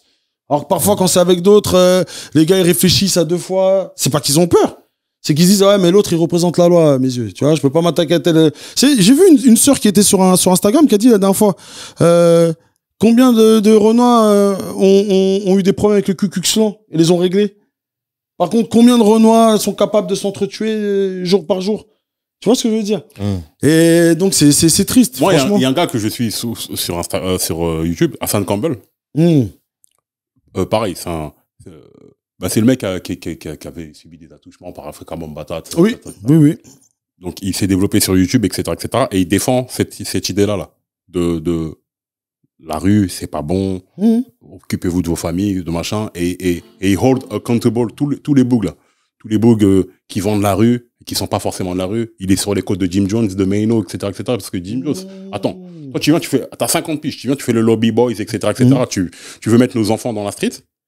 Toi, ton fils, école privée, il fait du cheval, etc., nanani, il fait de l'équitation, des trucs et tout et tout. Donc, nos enfants, ils ont le droit de la rue, mais toi, le tien, il a le droit de manger dans des country clubs, etc., etc. C'est pas normal. Et moi, je suis d'accord avec lui, c'est que, effectivement, des Afro-Américains, des Renois, ils sont capables de venir shooter tout le bloc, tuer 20 personnes, ils se... Plavante par terre. Tu dis, mais t'es fou, tire sur les keufs aussi. T'es fou, Coco, il faut tuer les tiens. Tu vois ce que je veux dire? Tu peux pas lui dire qu'il a tort quand il dit ça. Non, mais il y a une conscientisation. Moi, je suis aussi un jeune MC de la Nouvelle-Orléans. Je sais pas si tu vois, D1. Je crois, il qui essaie de... Il s'est fait attaquer par Rick Ross, par truc, etc. Parce qu'il a changé l'acronyme de Gangsta. Donc, lui, maintenant, il faut rendre l'intelligence cool. Exactement. Faut rendre l'intelligence populaire. Donc dans les quartiers, ça commence dès les quartiers, tu vois, dès l'enfance et tout. Faut changer le logiciel. Exactement. De cerveau de beaucoup de nos frères, donc aux États-Unis et même ici en Île-de-France. Il leur dit, avec le pouvoir que vous aviez, si vous étiez positif, vous pourriez changer le monde, les gars. Bien sûr. On a dans l'émission avec Juicy P, vous avez parlé longtemps de Tupac Shakur. Et c'est réel. Tupac, oui, on sait que le Tupac d'Afro, c'était gangsta, mais Tupac, c'est Brenda Got a Baby. Tu vois? Keep your head up. C'est keep your head up. C'est, tu sais, c'est plein de punchlines quand il parle des femmes dans keep your head up. Quand il dit, ouais, comment ça se fait qu'on est comme ça avec nos femmes? On vient du ventre d'une femme. Frère, t'as 20 ans, tu rappes ça. Quand tu fais Brenda Got the Baby, frérot, moi j'ai 12 ans, 11 ans. Donc je m'intéresse, est-ce que c'est une histoire vraie et tout? Et là, je vois c'est une histoire vraie et tout. Donc, tu sais, moi, ça participe à ma conscientisation. Bien sûr. Tupac, il l'a dit. Je vais pas changer le monde, mais je pense que la personne qui changera le monde, elle aura déjà écouté du Tupac. Donc, quelque part, j'aurais fait mon boulot. Exactement. Tu vois? Après, il nous a laissé le choix dans sa discographie. Il y a le Tupac Gangsta, parce que des fois, on est gangsta. Parce que des fois, faut se défendre et tout. Mais moi, ce que je retiendrai de Tupac, c'est dans toute son histoire, en ajoutant sa mère, ses tantes et tout ça, Assata, Afeni et tout ça, c'est que c'est une histoire de lutte. C'est une histoire de lutte. Et tant qu'on va pas se rendre compte de qui on est et qu'on doit être des ambassadeurs de la communauté, tu vois, demain, toi, tu rentres dans un travail, que tu le veuilles ou non, tant qu'on est une minorité dans une réalité occidentale ou diasporique, la manière comment tu vas travailler, frangin, tu travailles pour toute la communauté. Parce que demain, tu quittes le poste. Les gens, ils vont dire quoi? Ils vont faire, oh là là, Flexta, trop bon boug et tout. Hey, je veux le même, hein. Je veux le même. Tu vois ce que je veux dire? Ça veut dire qu'on doit pas... T'es petit, t'as dit ça. Mais c'est ça. C'est ça. Voilà. Donc, tu fais le job. Tu fais le job. Je blague. Non, mais c'est pour te dire. En fait, faut assumer le fait qu'aujourd'hui, en tout cas, dans notre réalité diasporique, encore une fois, on est des ambassadeurs de ce qu'on représente. Quand on vous voit dans nos émissions télé, quand on voit comment vous êtes en train de upgrade et tout ça, on est fiers, frérot. Merci. On est fiers de ouf, frérot. Je le dis face caméra. Merci. Fierté de malade. Merci beaucoup. Parce qu'on sait d'où vous venez. Et on sait que là où vous êtes restés les mêmes. Écoute. Et vous êtes des experts de la culture, les gars. Ne sous-estimez pas ça. On a déjà eu des discussions de ouf en privé avec Arnaud. Et il m'a dit des choses à l'époque. Et je le vois, c'est en train de se réaliser. Frangin, il faut qu'on positive, il faut qu'on soit des gens positifs, il faut qu'on montre que c'est possible. Parce qu'on a plein de jeunes à nous qui pensent que c'est pas possible ou que c'est pas intéressant et tout ça. Faut qu'on pense que c'est possible. Première chose, et juste pour finir, et même dans ce qu'on dit, nous, le rap plus ou moins conscient et tout, je te jure que tu peux être surpris par les gens au final qui sont d'accord avec nos lyrics ou qui nous suivent. Bien sûr. Je te jure, finalement, je me dis, ok, on a un impact encore. On n'a pas fait les gros chiffres et tout, mais on a marqué des gens. Bien sûr, on a eu un impact, tu vois. Donc moi, je vous encourage à continuer et vous me donnez l'occasion de parler longuement de quelqu'un que j'aime beaucoup parce que je sais que j'ai beaucoup de mes proches qui me disent je comprends pas, Fix, avec le rap que tu fais, Big L, tu le mets à ce niveau-là et tout. Et ben là, j'ai eu le temps de m'expliquer. Normalement, vous avez compris pourquoi. Voilà, maintenant vous avez compris. Ce mec-là était un génie pour moi. Et voilà, malheureusement, il a eu le lifestyle of Poor and Dangerous. Il a été au bout de son lifestyle. Et on nous l'a pris, j'ai envie de te dire, dans des contextes de black on black crime. En tout cas, de ce qu'on en sait. Bien sûr, mais voilà. Mais pour moi, c'est quelqu'un voilà, qui a compté, qui m'a inspiré jusqu'à aujourd'hui. La cover là, vraiment, l'inspiration, elle vient de Big L. Mais tu sais que dans tout ça aussi, il y a le vibrant hommage qu'il a reçu de tout le rap. Bien sûr. Notamment de Gangstar. Bien sûr. Ouais. Avec, Big L, rest in peace. Il y a plein de gens qui connaissaient pas Big L, qui ont découvert Big L, qui sont partis faire leurs devoirs grâce à ça. Un full clip, ouais. Tu vois, c'est pour ça, cette notion de faire les devoirs. Quand on dit ça, bon, attendez, parce qu'il y a toujours des gens qui vont dire, ouais, mais vous voulez qu'on réécoute 60 ans d'histoire, de musique et tout et tout. Non, c'est pas ça. Non, si ça t'intéresse, on ne force pas. Il y a plein de choses dont tu parles, sur des principes humains, le rapport avec les femmes, etc., etc. Dans des albums de Tupac qui sont sortis il y a 30 ans. Voilà. C'est-à-dire que si t'as écouté, normalement, la phrase, tu l'as déjà entendue. Comment tu peux manquer de respect à une femme? Toi-même, t'es sorti du truc. Bien sûr. Aux femmes en général. C'est-à-dire que dose un petit peu dans ta manière de t'exprimer, de machin, etc. Tu vois ce que je veux dire? Il y a plein de leçons de vie qui sont déjà là, en fait. Tu sais, ce que tu dis, c'est hyper intéressant parce que je me faisais la réflexion une fois, je me disais, moi, quand j'ai commencé à écouter du rap, j'ai un certain âge, hein, mais on disait brothers and sisters. En moins de 10 ans, on est passé à niggas and hoes. Tu vois ce que je veux dire? Il y a eu un cheminement. Il y a eu un cheminement. Mais en même pas 10 ans, frérot, on a rabaissé nos sœurs, rabaissé nos femmes, rabaissé nos mères et vu ceux qui nous ressemblaient le plus comme des ennemis. C'est une dinguerie. En vrai, c'est une dinguerie, frérot. Tu vois ce que je veux dire? Ça veut dire qu'à un moment donné, utilisons notre cerveau, essayons de faire un tour complet de nos propres vies et de la manière de comment on se regarde, comment on se respecte. Tu vois ce que je veux dire?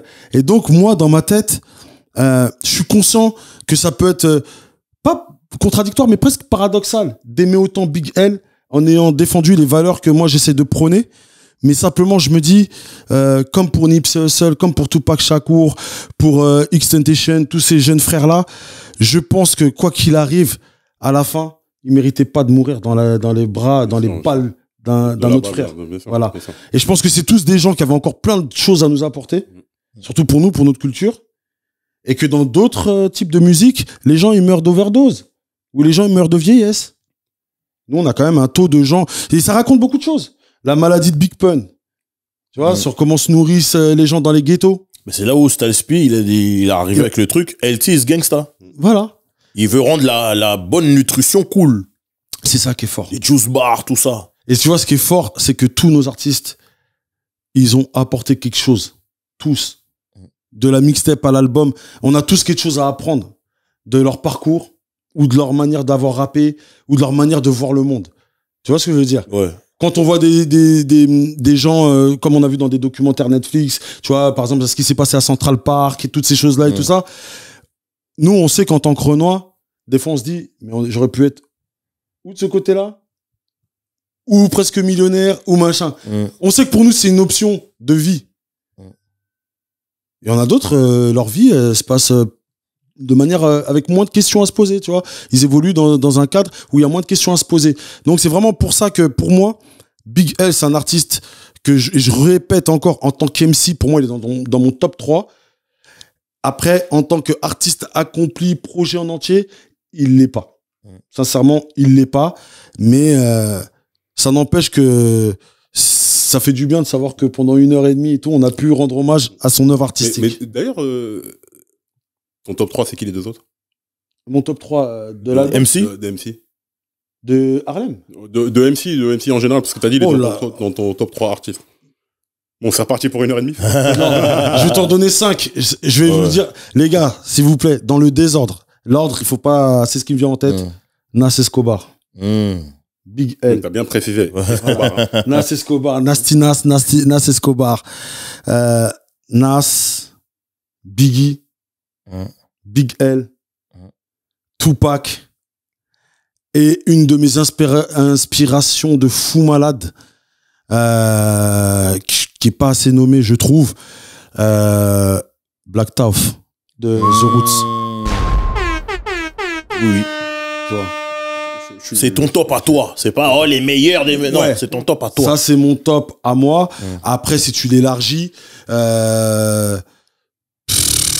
après, t'as des mecs, par exemple, comme Redman. Oh là là. Mais c'est surtout parce que Moody Waters, c'est un chef-d'œuvre. Moody Waters, c'est du jamais vu. C'est du jamais vu. C'est du jamais vu. Pour moi, c'est un chef-d'œuvre. Moody Waters, c'est du Là, jamais vu. tu vois, on est vraiment dans l'artistique. Bien sûr, hein. bien Il est Demande à Sean Price, cet album, il est bien. Voilà. Mais moi, Moody Waters. Sean Price, il a dit. Hein.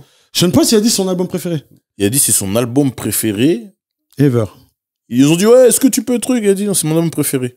Ouais, mais t'as 1 minute pour répondre. Il restait comme ça pendant 1 minute. Il regarde la caméra pendant 1 minute. Non, Sean Price, c'est ouf. En tout cas, mon top 5, là, tu sais que quand je vais regarder l'émission, je vais m'en vouloir. Parce que moi, mais voilà, c'est les 5 là que je vous ai cités. Ça évolue, mais. En gros, vous avez vu la couleur des gens qui me parlent le plus. Là, t'as parlé sérieusement, là. Merci. Ce que t'as dit comme. Vraiment, qui peut dire non? Ces gens-là, ils m'ont traumatisé. Redman n'a pas son respect. Redman, je mets pas dans ce classe. Redman, Snoop Dogg, même B Real et tout ça, c'est des gens que je mets à part, qui m'ont fait du bien. Redman, c'est très grave. Redman, c'est très grave, exceptionnel. Et encore aujourd'hui. Oh, c'est très grave. Encore aujourd'hui, il envoie des. Redman, c'est très grave. Muddy Waters, faut qu'on le fasse bientôt là. Muddy Waters, c'est exceptionnel. Ça devient même urgent. Ah mon gars. Parce que Muddy Waters là, les gens ne savent pas. Il faut qu'on en parle. Vraiment, vraiment. Mais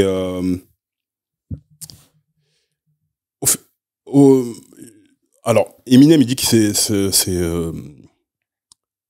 Big L. Mais aujourd'hui, là, est-ce qu'il y a des mecs qui rappent comme Big L? Ou qui sont dans la même veine. De cette filiation, parce que t'entends du Big L chez Eminem. Oui. Mais chez qui d'autre? Vraiment, là. Quand j'y pense. Moi, j'entends du Big L, pas dans les accélérations et tout, mais dans la manière de je t'amène là, et boum, voilà la punchline, Cassidy. En freestyle. Cassidy en freestyle, je précise. En freestyle. Cassidy en freestyle. Simba aussi. Simba, chaud. Très chaud. Très chaud. Il y a Cassidy, il y a Simba. Il y a le Pépouze d'une certaine époque. Ouais, c'est ce que j'allais dire. Ouais, j'y pensais. Je voyais des similitudes. Époque Rémi Angel. Voilà. Exactement. Vraiment, ou l'époque, l'alphabet et tout ça. Tu vois, alphabetical. Tu vois, je me disais, ok, là, le gars, il est inspiré par elle, tu vois. Après, dans la nouvelle école, là, comme ça, je vois pas trop. Qui rappe déjà. C'est les New-Yorkais, là. Dans ce truc-là, Joey Badass. dans la nouvelle école, Joey Badass. Don Q. Don Q, très chaud. Fou. Don Q, très chaud. Belle découverte. Après, Don Q. Belle découverte. Non, ça rappe. après, il y a un rappeur. Non, c'est une Il y a un rappeur que moi, j'ai affilié à Big L. Pun, hein. Ah oui. Big Pun, après, il est décédé. Ouais, sûr. Mais Big Pun, dans la technique, dans la rapidité, dans les trucs. Chaud. C'est chaud. Big Pun, c'est Et très même, Big Pun, c'est très. les punchlines ou Pun, c'est chaud. Big Pun, c'était très chaud. Très Cash sérieux. pays and rule the root of olive, shoot it amigo, follow it, perico, pollute in people. Quoi? Non. On va refaire du Big Pun. Big Pun, c'est trop. Big Pun, laisse c'est trop. tomber. Big Pun, excellent. Mais il y a... Autant on a dit Big Pun, mais... T'as dit Don Q, Joey Badass. J'ai oublié ce que je voulais dire. Bon, c'est pas... non, ce que je voulais dire, c'est que même par son aura et par ce qu'il a inculqué à Cameron, à Jim Jones, à Maze, etc., il y a quand même son family tree qui est là, tu vois ce que je veux dire. Bien sûr. Parce qu'il a contribué à façonner Cameron. Bien sûr. For the Card et tout, ils te disent. Parce que Cameron subissait de Big L, de interro surprise là, freestyle. Il fait ça Jules. Il faisait ça Jewel, il faisait ça For the Card, il faisait ça à J.R. Wilder et tout. Ouais. À tous les jours, dès que je te vois, freestyle. Mais c'est une dingue. Ah, j'ai déjà entendu ça. Refais. Mais tu sais, là, je vais te dire un truc de ouf. C'est que moi, j'étais pareil aux Ulysses. Oh. Interro surprise. Mais frère, demandez au frère Aladoum. Il en avait parlé dans la récré. Aladoum l'étranger. Aladoum l'étranger. Il vient, ouais, fixe, machin. Il vient aux Ulysses et tout ça. Ouais, fixe, machin. Ouais, parce que je vais rapper, je vais truc. Petit frère, c'est quoi ton nom? Ouais, Aladoum et tout. T'es un gars de Massy. Ouais, machin. Allez, tu viens ici. Ouais, bon, ok, tranquille. Rap. Et les gens, ils étaient... parce qu'au moment, j'étais avec du monde. Après, j'ai dit, attends, arrête-toi. J'ai appelé, il y avait Sini, Gros Dash, tout, c'était là-bas. Tu fais quoi, fixe? Viens, on y va, machin. Non, venez. Rap devant nous, là. C'était pas genre on t'écrase, c'était venez. Il y a un frère là, il est chaud.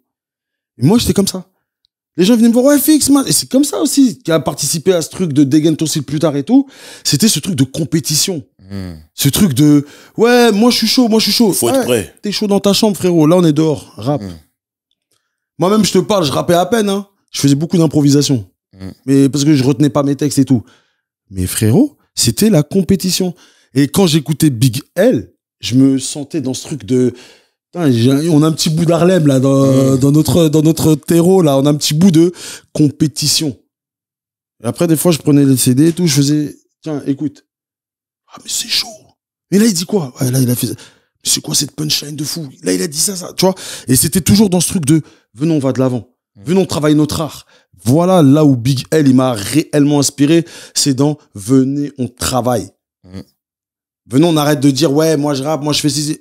Travaillons. En fait, c'est dans les skills. Mais dans son art, à lui, il a pas... Voilà. Moi, Big L, j'ai l'impression que c'est un gars, tu pouvais n'importe quel moment, n'importe quelle situation, j'ai l'impression qu'il pouvait il allait rapper. Ouais, en fait, il allait rapper. Mais il allait pas produire un contenu qui fait que l'album, il est vraiment transcendant, tout ça. Moi, j'ai une question pour vous, je me permets. Est-ce que tous les rappeurs sont faits pour faire des albums? En vrai, pas lui. De ce qu'on a entendu, pas lui. C'est une vraie question. Est-ce que tous les rappeurs... Non, ça t'es méchant, tu viens ici, tu lui fais une interro comme ça. En vrai, si on se dit la vérité, surtout avec l'ère de la musique comme elle est en train d'évoluer, il y a beaucoup de rappeurs en fait qui se retrouvent qu'en faisant que des EP. Hein. Voilà. Quand tu regardes les 38 Space, tout ça, c'est pas des grands albums qui sortent. Hein. C'est les projets en série. Même, on va se dire la vérité, même un Gucci Mane, c'est pas pour ses albums qu'il est reconnu, c'est pour son mixtape game. C'est vrai. Donc, en fait, ce modèle-là peut exister. Après, moi, je pense que les albums, c'est bon pour les maisons de disques, pour tout ça. Mais en vrai, quand toi, t'es un rappeur, que tu sais qu'avec les EP, ça marche, vaut même sortir 4 EP par an que de sortir un album par an. C'est vrai. Surtout dans le nouveau mode de consommation de la musique. Voilà. Mais au-delà de ça, effectivement, t'as des mecs sur des morceaux, sur des singles. Je te prends l'exemple. French Montana. Ouais. Y a pas besoin d'un album. Oh. On voit single, banger sur banger, sur banger. Kendrick, il faut qu'il fasse des albums. Quand il fait des albums, voilà. il vient avec un concept. C'est pas fait pour tout le monde, en fait. Il vient avec tout un truc. Avec des références, des machins. Il y a de la documentation. Il va faire une thèse carrément sur un de ses projets. C'est vrai. Il y a d'autres rappeurs, effectivement, c'est des mecs d'une fulgurance folle en freestyle, etc., etc. Simba, ouais. Simba, ouais. J'attends pas d'album. Simba, de moi, Simba. j'attends pas d'album de Simba. Clairement. Clairement. Il est chaud en freestyle, les trucs, mais album, non. Ça Simba, m'intéresse ouais. pas. C'est vrai. J'ai dit. Même en France, il y a plein de mecs qui sont très... Les albums des West Side Gun, tout ça, on n'attend pas. C'est mieux qu'il envoie en série ses EP, ses trucs. Te dis Espèche, pareil, qu'il fasse un album. Peut-être attend pas ça. Benny the Butcher. Benny dans des albums, oui. Voilà. Même Conway. Ouais. Ses albums. Conway et Benny dans des ouais. albums, oui. Ouais. Mais les deux là, non. C'est Donc, une vraie question. il y a des rappeurs, en vrai, faut qu'ils acceptent que les albums, c'est bien.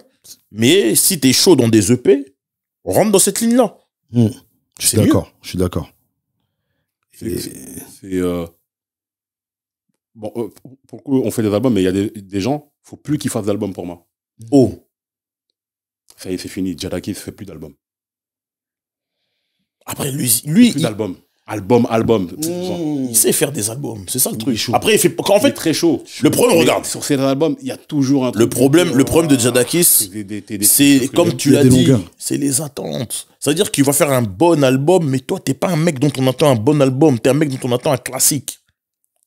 T'as rappelé avec tous les shooters de tous les grands mecs qui ont fait des classiques de notre culture, t'as rappé avec eux. Comment toi, t'arrives pas?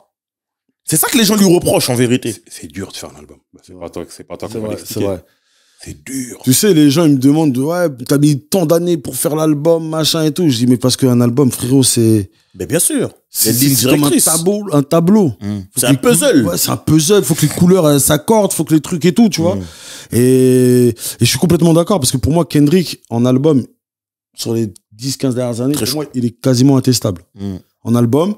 Et lui, t'as envie d'avoir un album. Ouais. C'est-à-dire que lui, t'entends freestyle, tu dis, tu vois. En plus, il est intéressant dans le choix de ses feats, des musiciens, des trucs. Il est hyper intéressant et tout ça. Et imprévisible même. Et imprévisible. Il met d'un album, mais qui? Ghostface. Est-ce que lui, il a besoin de mettre Ghostface en Non, mais c'est featuring? pour la culture. Ah, mais Tu comprends ce que je veux dire? Il sait pourquoi Il sait pourquoi il le fait. Il respecte la Voilà. culture, un truc de fou, ce mec. C'est ça que j'aime chez Kendrick. Même si je vais pas écouter full, mais j'ai un respect pour sa carrière, un truc de fou malade, tu vois. Mais ça, pour moi, c'est un artiste. Big L, c'est un putain d'MC. Maintenant, Est-ce qu'un mec comme Jay-Z, vous attendez un nouvel album? Jay-Z. Ouais. Ah ouais. Parce que moi, je suis un Avenger, mais je pense que autant sur 444, l'album, il est très fort en J'ai réalité. kiffé, moi. Il est incroyable, hein? Moi, j'ai kiffé. Quand tu vas au-delà, bon, on sait que B2O, il aime pas. Il a dit, ah, c'est nul. Très iconique. La famille Sikeo, Malou, Jari, big up à vous. J'ai kiffé. DJ Mist aussi, la légende. La légende. C'est mis. En plus, voilà. Ah là. On a un mec des Ulysses, tout ça. Il la fallait famille. dire un mot La pour notre famille. frère, DJ C'est Mist. très important. T'es une légende pour de vrai, frère. Ouais, gros. La légende. J'ai dit, j'attends un album parce que là, surtout avec tout ce qu'il leur avec Tony Busby, tout ça, tout le machin, etc., je pense qu'il a des choses à dire et il va les dire d'une bonne manière et j'attends la suite de son cours d'économie qu'il nous a fait dans le truc. Il a dit, hey, les gars, moi, j'aurais pu acheter, tu vois, Dumbo, là, j'aurais pu prendre le truc pour 8 millions. Le truc, aujourd'hui, il en vaut 25. Il en vaut 50. Il a dit, là, je me sens comme un Dumbo.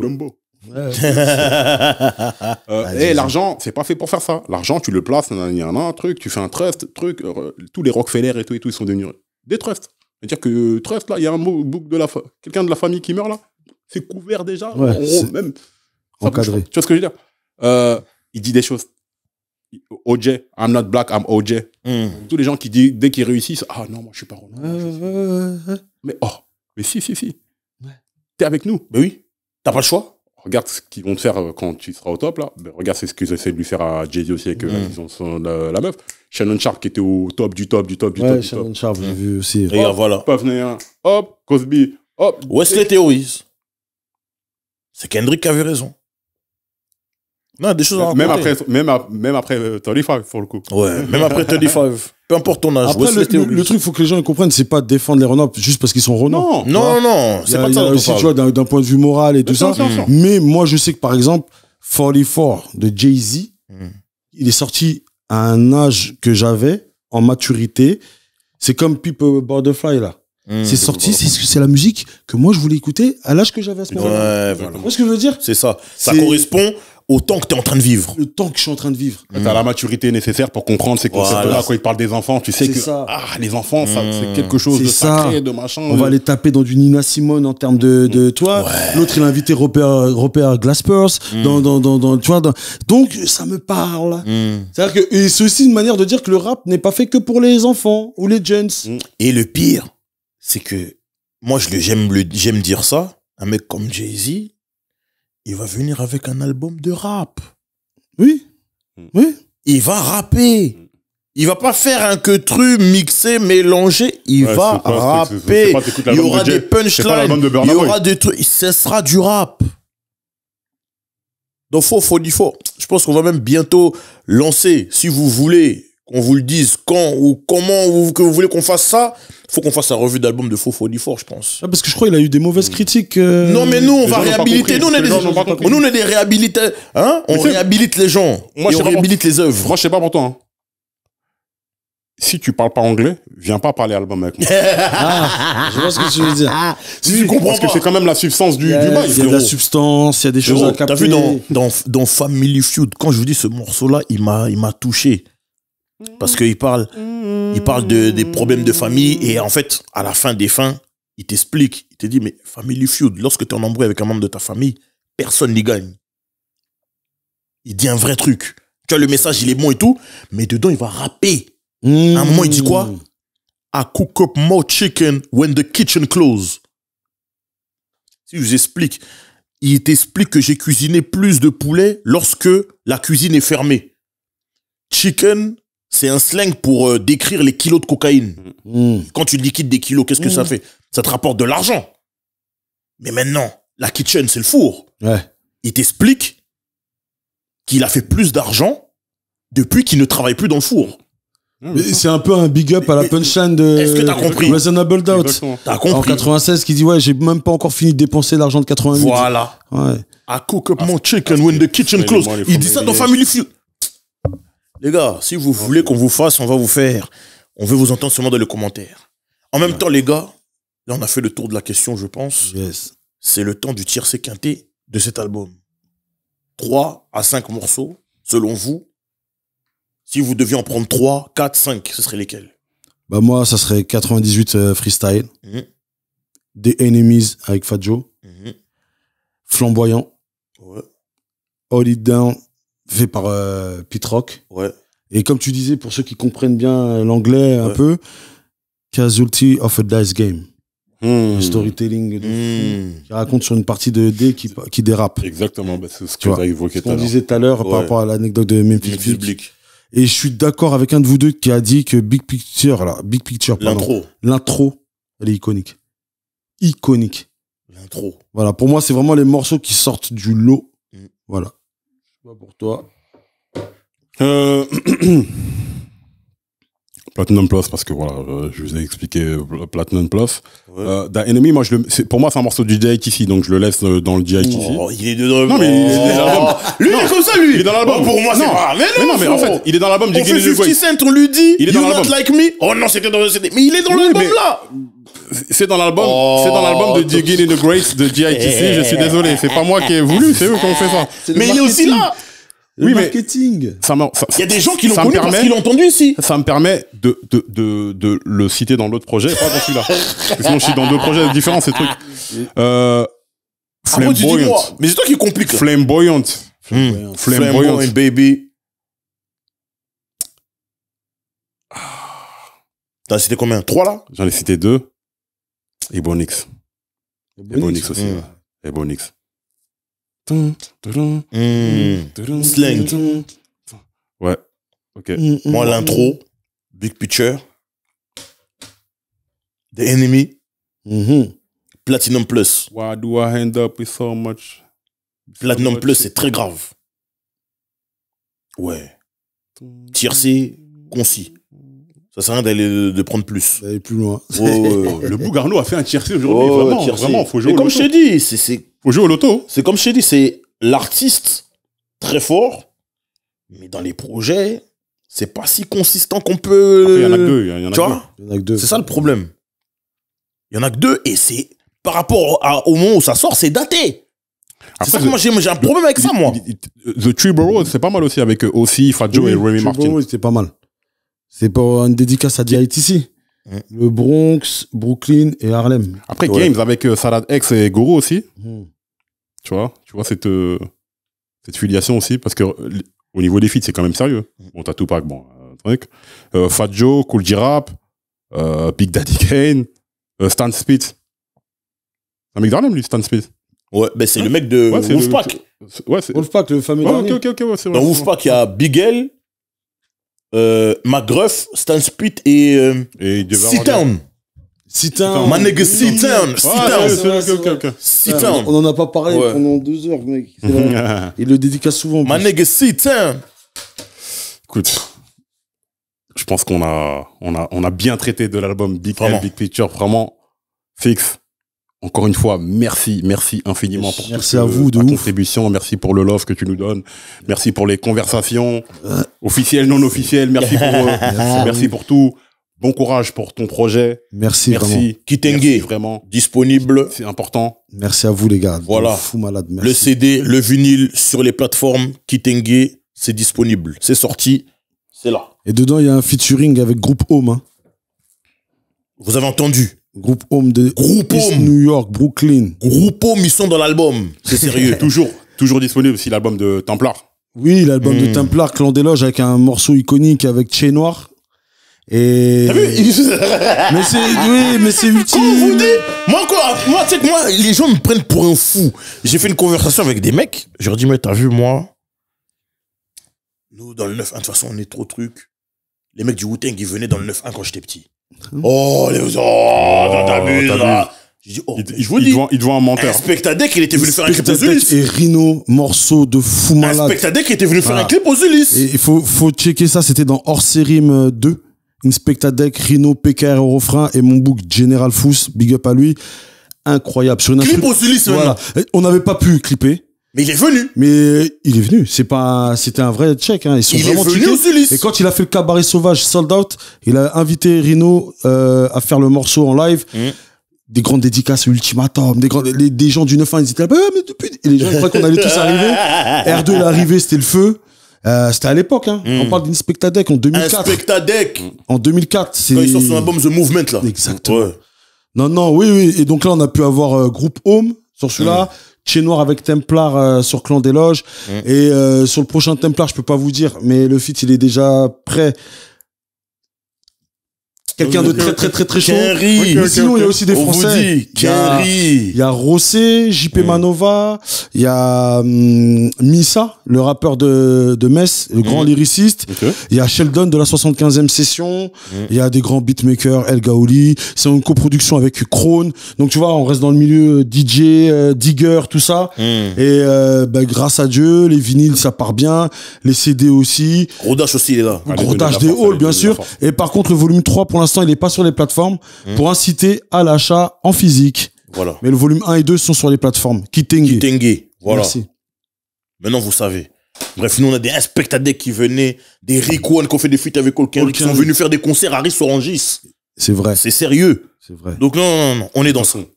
On est dans ça. C'est tellement truc. On est dans ça. C'est tellement quinri, frère. Ouais, on est dans ça. Frère, Mo Shot, Montoya, big up. Frère, il rappe en anglais, carrément. Il rappe mieux que des rappeurs quinri. Exactement. Mais frérot, tu lui ramènes les mumble rappeurs, là. Montoya, il les éteint tous les jours. Il va rapper. Beaucoup. Il va rapper. En plus des footballeurs, merci d'ailleurs pour les rectifications. Thierry Henry vient bien des Ulysses. Oui, merci Frangin. Simon II voulait... Il voulait perdre la population. Attention là. Il y a des noms qu'on dit pas comme ça. Patrice Evra aussi, les Ulysses. Anthony Martial, Moussa Marega, Yaya Sanogo, notre jeune frère qui joue à Séville, Kamboala. Il y en a plein, il y en a encore. Et il y en a encore des jeunes qui arrivent. Mais c'est pour le 9-1, c'est pour la culture, c'est tout ça. Franchement, ça fait plaisir. Voilà. Nous, on aime voir les jeunes réussir. Big up à Gambino, l'AMG, tout ça. Big up à tous ces gens-là. La gambinerie. Ça, la gambinerie. Patrick Févra, tu es appelé. Tu es, le peuple te réclame. Tonton Pat, grand monsieur, vraiment. Grand big up, vraiment Oui, oui. grand big up. Nous, on a Sébastien Allaire, hein. Big up au frérot. Oh là là, quel joueur. Voilà. Quel joueur. C'est ça les bails. Big up, grand big up. La Côte d'Ivoire, s'en souvient. Ah oui. Oui, oui. La 3e étoile sur le maillot, vous savez qui c'est. Ouais, Vous savez. C'est-à-dire que ça, on pourra jamais lui enlever. Personne. Tout le monde a vu. Quel parcours, quelle carrière. Tout le monde a vu. Grand respect à Dites ce que Sébastien vous Allaire. voulez, mais ça reste brodé sur le maillot. Ouais. Grand respect à Sébastien Allaire, vraiment. Bon. Parole véritable, le mot de la fin, sur toutes les plateformes d'écoute, mais surtout sur Spotify, très important de le dire. On est sur tous les réseaux sociaux tels que TikTok, Instagram, Twitter, Facebook, Parole avec un S, véritable avec un S, et aussi sur YouTube. Abonnez-vous, activez la cloche pour recevoir la notification. C'est là où on vous délivre des contenus de qualité premium. Voilà. C'est ça les bails. Peace. Yeah.